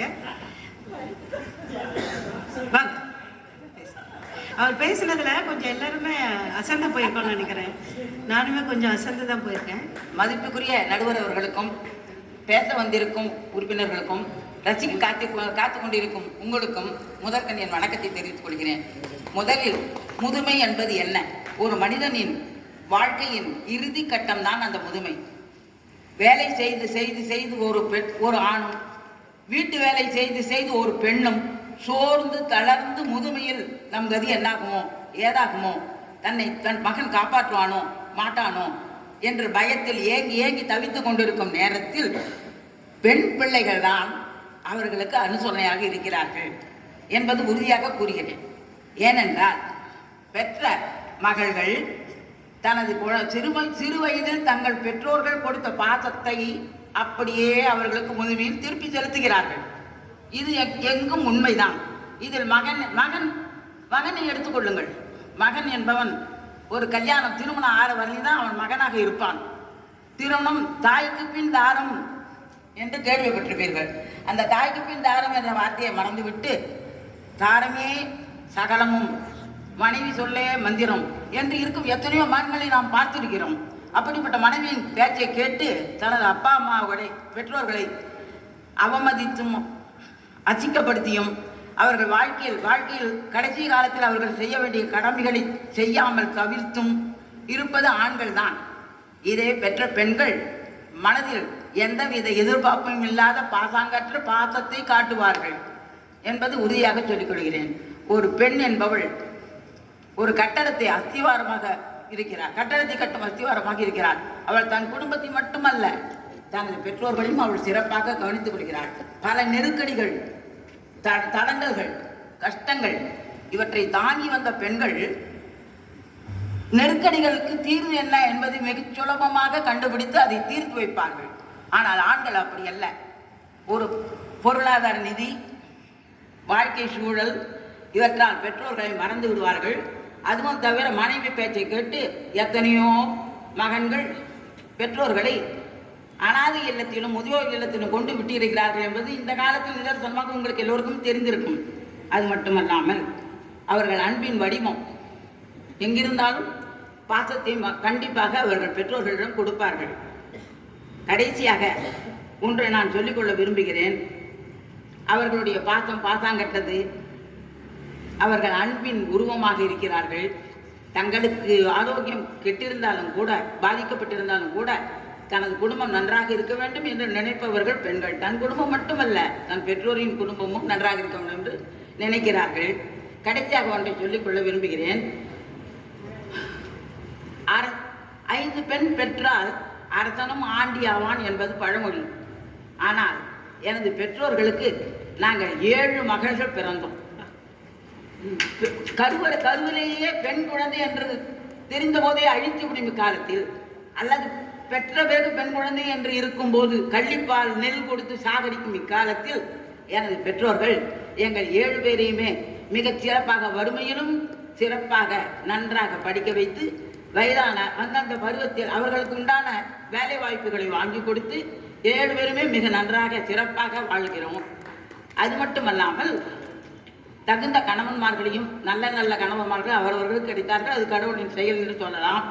அப்படிப்பட்ட என்னுடைய தாய் தந்தையரை கடைசி காலத்தில் நான் தான் மூத்த மகள் என்பதால் எனது கணவர் மிகவும் நல்லவர். அவருடைய அனுமதியோடு நான் வைத்து கடைசி காலத்தில் அவரை பராமரித்தேன். அவர்களுக்கு உண்டான மருத்துவ செலவுகளை செய்தேன். அவர்களுக்கு என்னென்ன உண்டோ தேவையானதை கேட்டு, அவர்கள் பஜ்ஜி கேட்டார்களா பஜ்ஜி, போண்டா கேட்டாங்கன்னா போண்டா. வயசான காலத்தில் இதெல்லாம் அவங்களுக்கு கேட்க தோணும்.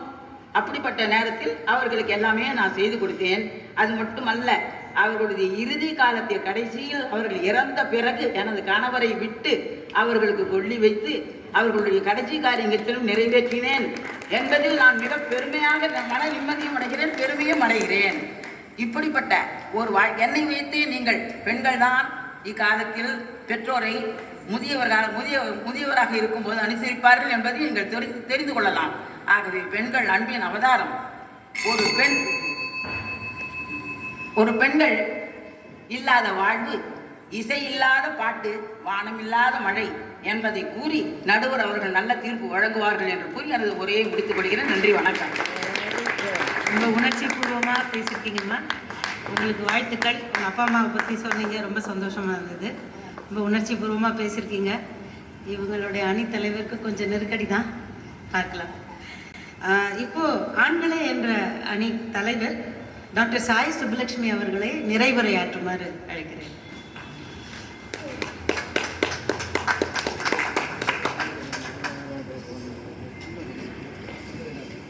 மனதில் உறுதி வேண்டும், வாக்கினிலே இனிமை வேண்டும், நினைவு நல்லது வேண்டும், நெருங்கின பொருள் கைப்பட வேண்டும், கனவு மெய்ப்பட வேண்டும், கைவசமாவது விரைவில் வேண்டும் என்ற முண்டாசு கவிஞனின் வைர வரிகளோடு அருமையான இந்த மாலை பொழுதின் குளிர்ச்சியில் வந்திருக்கும் பார்வையாளர்கள் அனைவருக்கும் முதலில் என் பணிவார்ந்த இனிய வணக்கங்களை சமர்ப்பிக்கிறேன். ஏன்னா நிறைய பேர் பேசிட்டாங்க, நீங்கள்லாம் கடைசி வரலும் அலர்ட்டாக இருந்தால் தான் நாங்கள் வந்து எங்களோட கருத்தை சரியாக சொல்ல முடியும். அதே மாதிரி எதிரணியில் முக்கால்வாசி முழங்கிட்டாங்க. இனிமேல் அணித்தலைவர் மட்டும்தான் பாக்கி. அற்புதமாக பேசினாங்க. அதுவும் இந்த பெண் தான் அப்படின்னு பேசினாங்க பாருங்க. அவங்களோட சினிமா பாடல்களும் சரி, திரைக்கதை வசனமும் சரி, அடாடாடாடா அற்புதங்க. அற்புதமாக ஒரு திரைக்கதை வசனத்தெல்லாம் அவங்க பேசிட்டு போயிருக்காங்க. அதாவது மக்களில் பக்கவாதம் இல்லைங்க, ரெண்டுமே சமமான விஷயங்கள் தான். ஆனால் பெண்ணு பையன் 2 இருக்கும் பொழுது அவங்களுக்கு முதுமையில் அனுசரணையாக இருக்கிறது யாரு அப்படிங்கிறது தான் இங்கே கொஸ்டினு என்ன. அதனால இதுவரையிலும் நான் பேசின அதெல்லாம் கணக்கில் எடுத்துக்காம ஃபர்ஸ்ட் இப்போ திருமணமானவுடன் தம்பதியரை வந்து நம்ம வாழ்த்துவோம். எப்படி வாழ்த்துவோம் தெரியுங்களா? சீக்கிரமேவ புத்திர பிராப்தி ரஸ்து அப்படின்னு தான் வாழ்த்துவாங்க. ஏன் தெரியுமா? புத் என்ற நரகத்துக்கு செல்லாமல் தன்னுடைய கடமையை செய்பவன் பையன்தான் அப்படிங்கிற எண்ணத்துல தான் அந்த மாதிரி வாழ்த்துறாங்க. அதுதான் முதல். அதிலும் தன்னோட பெற்றோரை வந்து வயதான காலத்துல அனுசரணையா பார்த்துக்கிறவன் மகனே மகனே மகனே. அது நம்ம முரட்டு சிக்கல் அம்சவேணி அக்கா ரொம்ப நல்லா சொல்லிட்டு போயிருக்காங்க. நீங்க கேக்குறீங்க இதுதான் சிக்கலே இருக்கு அப்படின்னு. ஏன்னா எல்லாருக்குமே ஒரு பிரம்மை, ஒரு மாயை இருக்கு. இப்போ பெண் பிள்ளைகள் தான் பார்த்துக்கிறாங்க அப்படின்ற மாதிரி ஒரு மாயை இப்ப கிரியேட் ஆயிருக்கு. நான் பார்த்துக்கலன்னு சொல்லல, ஆனா நீங்க சொல்ற மாயை எப்படி இருக்கு தெரியுமா? பிள்ளைகள்லாம் கைவிட்டுறாங்க, பெண்கள் தான் பார்த்துக்கிறாங்க அப்படின்னு சொல்றாங்க. அது முற்றிலும் தவறுங்க. என்ன ஏன்னா ஒரு மகனும் மகளும் இருந்தா போட்டி இருக்கும் கண்டிப்பா. அப்ப யார் பாத்துக்கிறது அப்படிங்கிற பிரச்சனை வெடிக்கும். இங்க தலைப்பே யார் வந்து அனுசரணையா இருக்காங்க, பாதுகாப்பா வச்சுக்கிறாங்க, ரெண்டுமே தான் நம்ம பார்க்கணும். இப்ப உள்ள காலகட்டத்துல பெண்ணும் பிள்ளையோ 2 பேருமே நல்லா படிச்சிருக்காங்க, வேலையில இருக்காங்க. திருமணம் முடிஞ்சதும் என்ன பண்றாங்க, அல்ல திருமணத்திற்கு முன்பாகவே அயல்நாடு போயிடுறாங்க, அங்கேயும் படிச்சுட்டு அங்கேயே செட்டில் ஆயிடுறாங்க. இதெல்லாம் நீங்க ஒத்துக்கிறீங்கல்ல? அது பெண்ணோ பிள்ளையோ அவங்க வந்து அபுதாபியில போய் ஒட்டகம் மேய்ச்சாலும் சரி, அமெரிக்காவில் சிஇஓ இருந்தாலும் சரி, இது எல்லாருக்கும் காமன் தான். ஒத்துக்கிறீங்களா?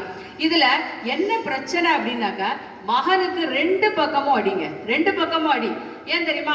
அவன் வந்து தன்னோட அமெரிக்கால இருக்கான், அம்மாவை வரவழைக்கணும்னு நினைக்கிறான் பிரசவத்துக்கு. தனக்கு பிறக்க போற முதல் வாரிசு அம்மா கையால் அவன் எடுக்கணும், தூக்கணும்னு நினைக்கிறான். ஆனா மனைவி என்ன சொல்லுவா? அதெல்லாம் முடியாது, என்ன எங்க அம்மா தான் வரணும் அப்படின்னு அவங்க வந்து அங்க அந்த மாதிரி அவன் வந்து ஒரு சிச்சுவேஷனை கிரியேட் பண்றான். அப்ப என்ன ஏன் சொல்றேன் அப்படின்னாக்கா, தன்னை கஷ்டப்பட்டு பெத்து ஆளாக்கி வளர்த்து அயல்நாடு படிக்க வைக்கிறதுக்காக கடனை வாங்கி உடனே வாங்கி வீட்டு அடமானம் வச்சு அற்புதமா எல்லாத்தையும் செஞ்ச அம்மாவுக்கு பெற்ற பிள்ளை நல்லா உணர்ந்ததுனால தான் தன்னோட அம்மாவை அழைச்சிக்கணும்னு அவன் நினைக்கிறான். ஆனால் ஏன் இப்ப முடியல அப்படின்னாக்க, மனைவியும் படிச்சவளா இருக்கா, அவ்வளவு சில கருத்துக்களை சொல்றா, அதனால அதையும் அவன் கேட்க வேண்டியதாக இருக்கிறது. அதே மாதிரி இந்த காலகட்டத்தில் முதியோர் இல்லங்கள் நிறைய பெருகி வந்திருக்கு அப்படின்றது உண்மையான விஷயங்க. அது எப்படி வந்திருக்கு தெரியுமா? ஃப்ளாட்ஸே வந்துருச்சு இப்பெல்லாம், உங்களுக்கு எல்லாம் தெரிஞ்சிருக்கும். அதுல போய் இருக்காங்க. அப்போ இதெல்லாம் எதை காட்டுது அப்படின்னாக்க, அந்த அணியர் சொன்ன மாதிரி பிள்ளைங்க பார்த்துக்கல அப்படின்னு நான் நினைக்கிறீங்க? கிடையவே கிடையாதுங்க. ஏன்னா அவங்க கூட வச்சு பார்த்துட்டா கூட இவ்வளோ கம்ஃபர்டபுளா அவங்கள பார்த்துக்க முடியாது. அதனால இந்த மாதிரி ஒரு ஏற்பாட்டை அவங்க செய்யறாங்க. செய்யறதோட மட்டும் இல்ல, எந்த நேரத்திலும் எந்த நிமிடத்திலும் அவங்களோட தொடர்பில் இருந்து நலம் விசாரித்து கொண்டு நல்ல முறையில பிள்ளைகள் பார்த்துக்கிறாங்க. அதுல சந்தேகமே கிடையாது. இங்க வந்து அவங்க மேகலை வந்து சொன்னாங்க, ஆள் வைத்து பார்த்துக்கிறாங்க, ஆனா வந்து தன்னோட நேரத்தை கொடுக்கல அப்படின்னு சொல்றாங்க. அது தப்புங்க. ஆனா பெண் பிள்ளைகள் தான் வந்து எப்ப பாரு ஃபோன் போட்டு விசாரிக்கிறாங்களாம். என்ன விசாரிக்கிறாங்க தெரியுமாங்க?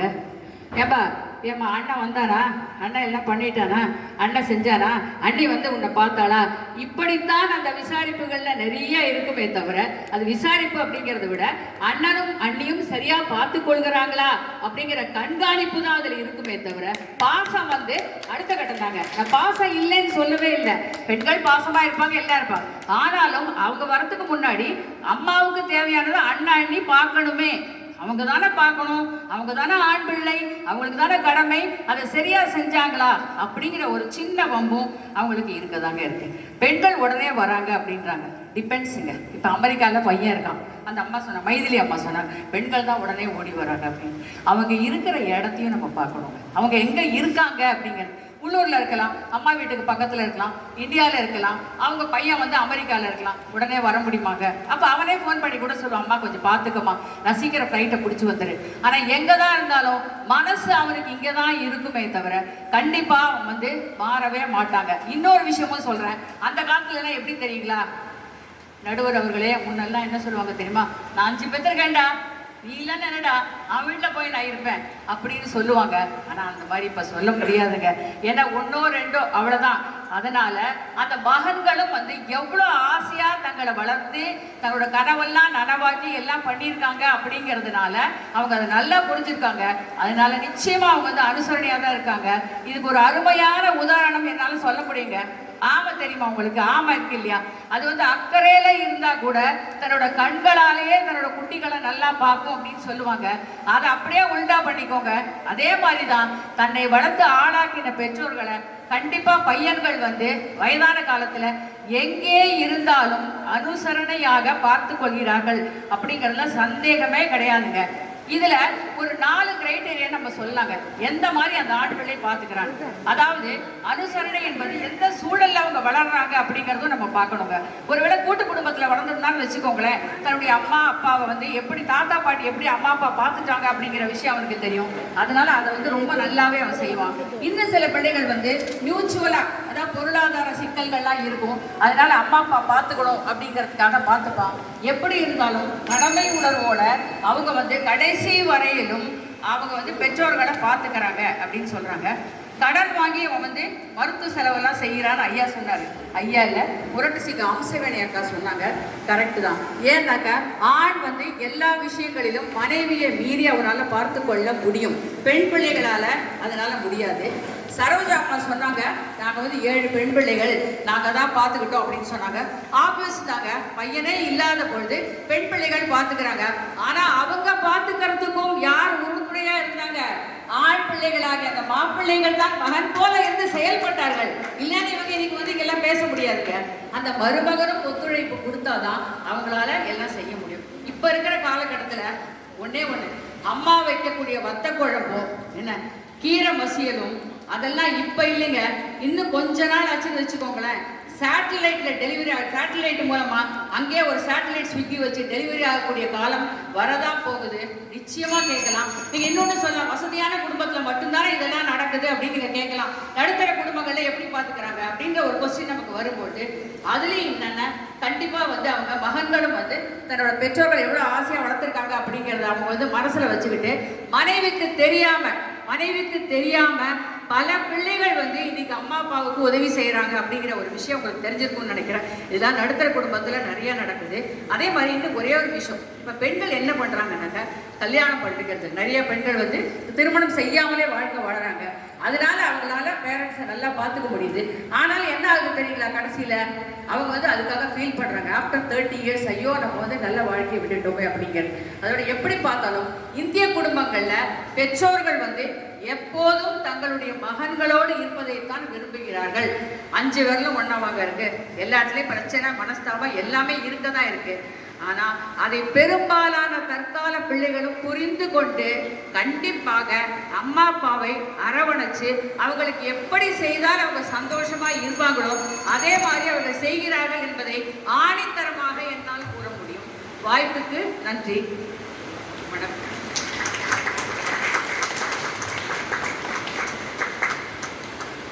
டாக்டர் சாய் சுப்புலட்சுமி பேசின அனல் தாங்க முடியாமல் மழையே வந்துருச்சு. அந்த அளவுக்கு அனல் பறக்க பேசியிருக்கீங்க. ஸோ எல்லாருக்கும் கொஞ்சம் அசௌகரியம், ஆனாலும் யாருமே போகாமல் இங்கே உட்காந்து கேட்க ரொம்ப சந்தோஷமாக இருக்குது. அனுசரணையாக அதிகம் இருப்பவர்கள் பெண்களே என்ற தலைப்பில் நிறைவுரையாற்ற அந்த அணியின் தலைவர் எழுத்தாளர் திருமதி வி. பிரபாவதி அவர்களே.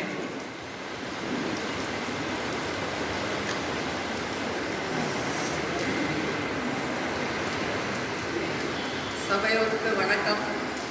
இது என்னோட முதல் மேடை நிகழ்ச்சி. முதல்ல நான் பேச வந்திருக்கேன். வருண பகவானோட ஆசை எனக்கும் கிடைச்சிருக்கு, அந்த தலைவிக்கு மட்டும் கிடைக்கல, எனக்கும் கிடைச்சிருக்கு. ஒருத்தர் கூட நகராம சேரை நகர்த்தி போட்டுன்னு உட்காந்து பார்க்கும்போதே இந்த அணி தலைவர் என்ன சொல்லுவாங்களோ அப்படின்னு கேட்கறதுக்கு உட்காந்துருக்காங்க. நல்லா தெரியுது. இங்க வந்திருக்கிறவங்க எல்லாருமே மகனா இருப்பீங்க, மாமனாரா இருப்பீங்க, மகளா இருப்பீங்க, மாமியாரா இருப்பீங்க, மருமகளா இருப்பீங்க. உங்க மனசாட்சிக்கு நல்லா தெரியும் யார் அனுசரணையா இருக்காங்க அப்படின்னு. ஏன்னா இந்த தலைப்பே அனுசரணை பற்றியது தான். பணத்தை பற்றியதோ கடமையை பற்றியதோ கிடையாது. அனுசரணை அப்படிங்கிறது தனி வார்த்தை தான். அனுசரணையா இருக்கிறதுக்கு, அன்பா இருக்கிறதுக்கு ஒரு பெற்றோருக்கு மகளால மட்டும்தான் முடியும், மருமகளால கண்டிப்பா முடியாது. அதுக்கு காரணம் என்னன்னா, தாய்மார்கள் அப்பாவோ அம்மாவோ மகள்கிட்ட கூடவே வளர்த்துறாங்க, நல்லது பொல்லாது சொல்லி தராங்க. அவங்க சொல்ற சில வார்த்தைகள் அவங்களால தள்ளி கொண்டு போக முடியும். ஆனா மாமியார் ஒன்று சொன்னா கூட பொறுக்க முடியாது மருமகளால. உங்க அம்மா இருக்கணுமா, நான் இருக்கணுமா, சொல்லிடுங்க. அப்படிங்கும்போது அவன் கல்யாணம் பண்ணி வாழ வந்திருக்கிற போது மனைவியையும் குழந்தைங்களையும் பார்த்துக்கணும்னு நினைப்பானா, அம்மாவை பார்த்துக்கணும்னு நினைப்பானா. ஸோ அனுசரணை அங்கு இறந்து விடுகிறது. எப்படி அம்மா அப்பாவை விட மனைவி குழந்தைகளை பார்த்துக்கணும் அப்படிங்கிற பொறுப்பு வந்த மாதிரி உணர்கிறான். முதல்ல நான் ஒன்று கேட்குறேன், முதியோர் இல்லம் அப்படின்னு ஒன்று துவங்கினதே மகன் பெற்றோரை பார்த்து கொள்ளாததனால் மட்டும்தான் முதியோர் இல்லம். எனக்கு தெரிஞ்சு மகள்கள் மட்டும் இருக்கிற எந்த குடும்பத்திலையும் அவங்க தாய் தந்தையரை பெற்றோரை கொண்டு போய் முதியோர் இல்லத்தில் விட்டு கணவர் குழந்தைகளை பார்த்து கொண்டதாக நான் அறியவில்லை. எனக்கு நன்னா தெரியும், மகள்கள் மட்டும் இருக்கிற குடும்பத்துல தாய்க்கு அனுசரணையா இருப்பாங்க. மகள்கள் இருக்கிற இடத்துல யார் அனுசரணைங்கிறது தான் இப்ப நமக்கு பட்டிமன்றம். இதுல இருந்து நிறைய பேர் பாதை மாறினதையும் நான் பார்த்தேன். ஆனா நான் சொல்றேன், ஒரு குழந்தை வாசல்ல இருக்கிற அலுமினிய தட்டு, நசுங்கி போன தட்டை பத்திரமா எடுத்து வச்சுதான். எப்பன்னா தாத்தா செத்து போனதுக்கு அப்புறம். எதுக்குடா அதை போய் எடுத்து வைக்கிற அப்படின்னு கேட்டா, இல்ல நீங்க உங்க அப்பாவுக்கு போட்டீங்களா, நீங்க தாத்தா வயசானதும் நான் போட வேண்டாமா அப்படின்னு கேட்டுதான் அந்த குழந்தை. ஸோ மகன்கள் ஏதோ விதத்துல அனுசரணையா இல்லைங்கிறது மட்டும்தான் உண்மை. நடுவில் ஒருத்தவங்க பேசும்போது அவங்க அம்மாவுக்கோ அப்பாவுக்கு தனி ரூமா, டிவியா, 2 நர்ஸ் தான், ஒரு நர்ஸ் இல்லை 2 நர்ஸ் தான், வேலைக்கு சாப்பாடா, இது அல்லங்க அனுசரணை. அவங்களோட உட்காந்து போனா போறது, அவங்களோடய உட்காந்து அந்த சன் டிவி சீரியலை தான் பார்த்து ஒரு சொட்டு அழுங்கலை நடிங்களை அது மகள் செய்வார். அம்மா என்ன பண்றாங்களோ அது அம்மாவுக்கு கூட இருந்தாலும் அம்மாவுக்கும் கொடுத்து தானும் குடிச்சு பக்கத்திலே உட்காந்து போதுமாமா இன்னும் கொஞ்சம் வேணுமாமான்னு வாயை தொடச்சி விடுறது. மகளாய்த்தான் இருக்க முடியும், மகனாகவோ மருமகளாகவோ இருக்க முடியாது. ஏன்னா மகளால மட்டும்தான் பாசத்தை காமிக்க முடியும் பெற்றோர்கள் கிட்டக்க. அதே மகள் தன்னுடைய மாமியார் மாமனார் கிட்ட காமிக்கிறாங்களாங்கிறது ஒரு கேள்விக்குறிதான். ஆனா இங்க கேள்வி மகனா மகளா, மகள் அனுசரணையா இருப்பா அப்படிங்கிறது மட்டும்தான் நிதர்சனமான உண்மை. உங்க எல்லாருக்குமே நல்லா தெரியும், எல்லார் மனசுலயும் அது ஓடிட்டு இருக்கும். இந்த அணி ஜெயிக்கணும்னு கூட நீங்க வேண்டிட்டு இருப்பீங்க எனக்கு தோணுது. ஓட்டு கேட்டா இப்ப ஓட்டு லிஸ்ட் எடுத்தோம்னா ஒரு 2 ஓட்டு வேணா அந்த சைடு விடலாம். ஆனா அது ஜெயிக்கிறதுக்காக நான் சொல்லலை. ஆனா எனக்கும் ஒரே மகள் தான், மகன் இல்லை. ஆனா என்னோட மகள் எந்த ஒரு இக்கட்டான நேரத்திலையும் நான் இருக்கேன் கவலைப்படாத அப்படின்னு சொல்லிட்டு தான் இருக்கா. மகன் இல்லைங்கிறதுனால எத்தனையோ இடத்துல மகள் பார்த்து கொள்ளாத நிலைமை இருக்கலாம். அது கணவரால் இருந்தாதான் முடியும். உங்க அம்மாவெல்லாம் இங்க கொண்டு வரக்கூடாதுன்னு சொன்னாதான் முடியும். அவன் அவங்க அம்மாவையும் பார்த்துக்க மாட்டான், மகளோட அம்மாவையும் பார்த்துக்க மாட்டான். அப்படி இருக்கும் பல இடங்கள்ல. ஆனா தாய் தந்தை அப்படிங்கும் போது ஒரு மருத்துவமனையில இருந்தாக்க அவன் பில்லு கட்டுவானா, எக்ஸ்ரேக்கு, இசிஜிக்கு, எல்லா ஸ்கேனுக்கு எல்லாத்துக்கும் பணம் கட்டுவாய், பாசத்தை காட்டுவாயா? நிச்சயமாக இல்லை. மகள் மட்டும்தான் தன் வீட்டையும் பார்த்துட்டு ஓட்டமா ஓடி இங்க அம்மாவையும் பார்த்துக்குவா. எவளும் அம்மாவுக்கு அந்த கேள்வி கேட்டியா, அம்மாவுக்கு அண்ணன் வந்தானா அண்ணி வந்தாளான்லாம் கேட்க மாட்டாங்க. அம்மா நீ எப்படி இருக்க அப்படின்னு கண்டிப்பா கேட்பாங்க. அனுசரணையா இருப்பது மகள்தான் என்று ஆணித்தனமாக கூறவில்லை, கடப்பாறைத்தனமாக கூறி பேசி முடிக்கிறேன். நன்றி, வணக்கம். ரொம்ப பயமுறுத்துறீங்க, கடப்பாறை கொண்டு வரல. என்ன தீர்ப்பு கொடுக்கும்போது ஜாக்கிரதையா இருக்குமா? இல்லை, 2 அணியினருமே ரொம்ப நல்லா பேசியிருக்காங்க. இப்போ ரொம்ப ஒரு அழகாக ஒரு விஷயத்த என்ன சொல்லணும் அப்படின்னா, அனுசரணைங்கிறது என்ன பணம் காசு கொடுக்குறதா, இல்லை பாசமாக இருக்கிறதா, பாசமாக காட்டுற மாதிரி நடிக்கிறதா, இந்த மாதிரி நிறைய கேள்விகள் எழுப்பப்பட்டு இருக்கின்றன. அதாவது இப்போது இந்த காலகட்டத்தில் மகன் மகள் அப்படிங்கிற வித்தியாசம் இல்லாமல் தான் எல்லா பெற்றோர்களுமே பிள்ளைகளை வளர்க்கிறார்கள். நம்ம எல்லாரும் பார்த்த மாதிரி சமூக காரணங்களால் சில கட்டுப்பாடுகளால் இன்னமும் மகள் வீட்டில் போய் இருக்க மாட்டேன் என்று சொல்கிற பேரண்ட்ஸ் இருக்காங்க.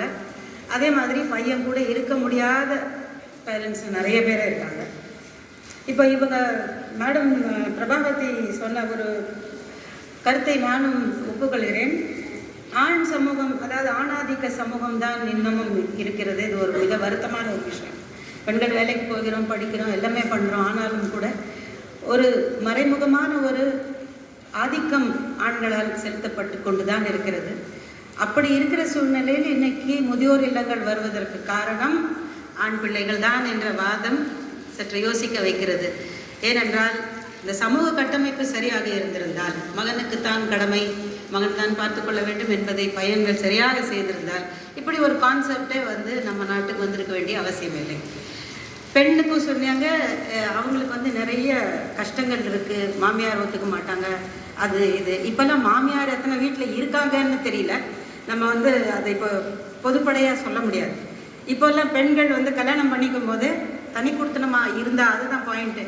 மாமியார் இருக்கக்கூடாது, யாருமே இருக்கக்கூடாது, அப்படித்தான் கேட்குறாங்க. ஆமாம். ஸோ நான் பேசும்போது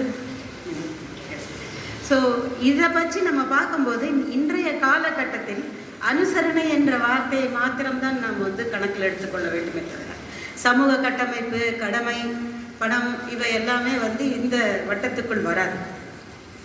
ஆண் பிள்ளைகள் நிறைய பேர் பெற்றவர்களை காசி ராமேஸ்வரம் என்று அழைத்து போவது, அவர்களுக்கு தேவையானவற்றை செய்வது, எல்லாவற்றையும் நாம் பார்த்து கொண்டு தான் இருக்கிறோம். அப்படி எல்லாம் செய்யலைன்னு நான் சொல்ல மாட்டேன். ஏன்னா வெளிநாட்டில் இருக்கிற மகன்கள் கூட இங்கே வரும்போது அப்பா அம்மா எங்கே போகணுன்னு ஆசைப்படுறாங்களோ அவங்களாம் கூட்டின்னு போகிறாங்க, செய்கிறாங்க. இல்லைன்னாலாம் நம்ம மறுக்க முடியாது. அம்சவேணி அவர்கள் முரட்டு சிங்கள் சொன்னது போல் எல்லாவற்றிலுமே பெரும்பான்மையை பற்றி தான் நாம் பேச வேண்டும், சிறுபான்மையரை பற்றி பேசக்கூடாது. தருதலைகள் சிறுபான்மையினர்களே இருந்துவிட்டு போகணும். பல நேரங்களில் ஆண்கள் அனுசரணையாக இருக்க முடிவதில்லை என்று ஒரு விஷயத்தை இவர்கள் பேசினார்கள். உண்மைதான். இப்போ கூட ஒரு படம் வந்தது, மாமன் ஒரு படம். அதில் ஒரு டயலாக் இருக்கு. அதில் என்னன்னா, பொண்டாட்டி நல்லவ, மருமக கெட்டவ, அம்மா நல்லவ, மாமியார் கெட்டவ, அக்கா தங்கச்சி ரொம்ப நல்லவங்க, ஆனால் நாத்தனாரா கெட்டவங்க. இது விளையாட்டாக இருக்க ஒரு வசனம் தான், ஆனால் இது ரொம்ப கருத்துள்ள ஒரு வசனமாக நான் பார்க்கிறேன். தாயாக இருக்கிற போது நல்லவளாக இருக்கிறவள் இன்னொரு பெண் வந்த உடனே மாமியார் தனத்தை காட்ட தொடங்குகிறார். அப்போ தான் அந்த இடத்துல பிரச்சனை வருது. நாத்தனார்களாக இருக்கிறவர்கள் என்ன பண்ணுறாங்க, அண்ணன் தம்பியோடு இருக்கும்போது பாசத்தோடு இருக்கிறாங்க, பொண்டாட்டி வந்தோடனே மாறிட்டேடான்றாங்க. முதல் டைலாக். இப்படித்தான் குடும்பங்களில் பிரச்சனைகள் ஆரம்பிக்கிறது. ஒரு ஆணாகப்பட்ட ஒரு பெண்ணை எடுத்துக்கொண்டீர்கள் என்றால் 20 வருடம் 25 வருடம் வாழ்ந்த ஒரு இடத்திலிருந்து புதிதாக ஒரு இடத்துக்கு போகும்போது எல்லாவற்றையும் அனுசரித்து போ என்கிறோம். ஆணுக்கு ஒரு நாளும் நாம் சொல்வதில்லை அனுசரித்து போ என்று. அவனை ஒரு எஸ்கேபிஸ்டாகத்தான் நாம் வளர்க்கிறோம். இப்போது நம்ம காமெடி டயத்தில் கூட அதே தான். 2 பக்கம் பிரச்சனைனா நீ எந்த பக்கம்னா நான் வாச பக்கம். இந்த ஒரு எண்ணம் தான் ஆண்கள் அணியை சற்று பலவீனப்படுத்துகிறது. ஏனென்றால் அவர்களால் பிரச்சனைக்கு முடிவு காண முடிவதில்லை. பெரும்பாலும் மனைவி சொன்னாள், இப்போது புதிதாக ஒரு கான்செப்ட், மனைவியின் தாயை சொன்னாள். மாமியார் சொல்வதை கேட்கும் மருமகன்களே பெரும்பான்மையராக இருக்கிறார்கள். இறுதியாக சொல்வது போல மருமகன்கள் அனுசரணையாக இருக்கிறார்கள் என்றால் என்ன அர்த்தம்? வந்த மகளுடைய கணவன் பெற்றோர்களுக்கு அனுசரணையாக இருக்கிறான் என்றால் அந்த பெண் பெற்றோர்களுக்கு அனுசரணையாக இருக்கிறாள் என்பதுதான் உண்மை. இப்போது பெண்களும் சரி பிள்ளைகளும் சரி வெளிநாடுகளுக்கு போவது, படிப்பதற்காக செல்கிறார்கள், திருமணத்துக்கு பிறகு செல்கிறார்கள், வரும்போது எப்படி நடக்கிறார்கள் என்னென்ன அது எல்லாமே பொதுவாகத்தான் இருக்கிறது. அதில் எந்த ஒரு வித்தியாசமும் இல்லை. ஆனால் பணம் அனுப்புவது என்று பார்க்கிற போது பிள்ளைகள் தான் அனுப்புகிறார்கள். அதுவும் நாம் பார்க்கிறோம். எந்த பெண்ணுமே மாதம் மாதம் என் தகப்பனுக்கு இவ்வளோ பணம் அனுப்புகிறேன்னு சில பேர் அனுப்பலாம், இல்லைன்னு நான் சொல்ல வரல. ஒவ்வொருத்தராக நம்ம பார்க்க முடியாது. பெரும்பான்மையினர் ஆண்கள் தான் அனுப்புகிறார்கள்.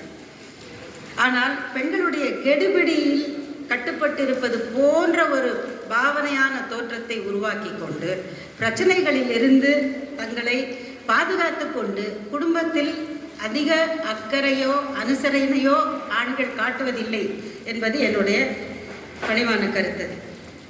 பெண்களையும் நாம் வளர்க்கும் போதே இன்னொரு வீட்டுக்கு போக போகிறேன்னு சொல்லியே வளர்க்குறோம்.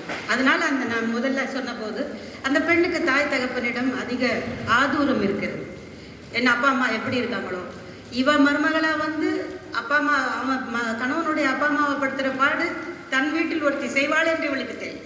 ஆனால் இங்கு வந்து இது சரியா அது தவறா என்பது அல்ல பட்டிமன்றத்தின் கருத்து. அனுசரணையாக யார் இருக்கிறார்கள்? பெற்றவர்களுக்கு ஆண் அனுசரணையாக இருக்க முடியும். ஆனால் பெரும்பாலும் அவன் இருப்பது இல்லை என்பதுதான் உண்மை. 3 பிள்ளைகளை பெற்ற ஒரு தகப்பனாரை நான் அறிவேன். பிள்ளைகள் 4 மாதம் ஒரு பிள்ளை வீடு என்று 86 வயது முதியவர், 81 வயது மூதாட்டி, காது கேட்காது. பிள்ளைகள் 3 அவர்களை ஃபுட்பால் போல அடித்து உடைப்பதை நான் பார்த்து கொண்டிருக்கிறேன். ஒரே இடத்தில் இருக்கட்டுமே, பாவம் என்று சொல்ல அவர்களுக்கு மனம் வரவில்லை. போட்டி. ஏன்? அனுசரணையா இது? இல்லை. அதுவே 2 பெண் பிள்ளைகளோ 3 பெண் பிள்ளைகளோ பெற்ற வீடு, அந்த மாதிரியான வீடையும் நான் பார்த்திருக்கிறேன். மூத்தவள் வீட்டில் தாய் தந்தையர் இருக்கிறார்கள், மற்ற இருவரும் பண உதவி செய்வது எல்லாம் செய்கிறார்கள். வருடத்தில் 1 முறையோ 2 முறையோ அழைத்து கொண்டு போய் வைத்துக் கொள்கிறார்கள். இல்லை இவளுக்கு உடம்பு சரியில்லை என்ற போது தங்கையோ வந்து உதவுகிறாள். பெண்களுக்குள்ளாக இந்த அனுசரணை புத்தி பெற்றோர்களுக்கு என்று இல்லை, எல்லோரிடமுமே அனுசரித்து போகக்கூடிய ஒரு குணம் இளம் வயதிலேருந்தே பெண்களுக்கு இருக்கிறது என்று நான் நினைக்கிறேன். இது எனக்கும் ஒரே மகன் தான், மகள் இல்லை. என் மகன் என்னை மிக அனுசரணையாக பார்த்து கொள்கிறான், அதில் மாற்று கருத்து இல்லை.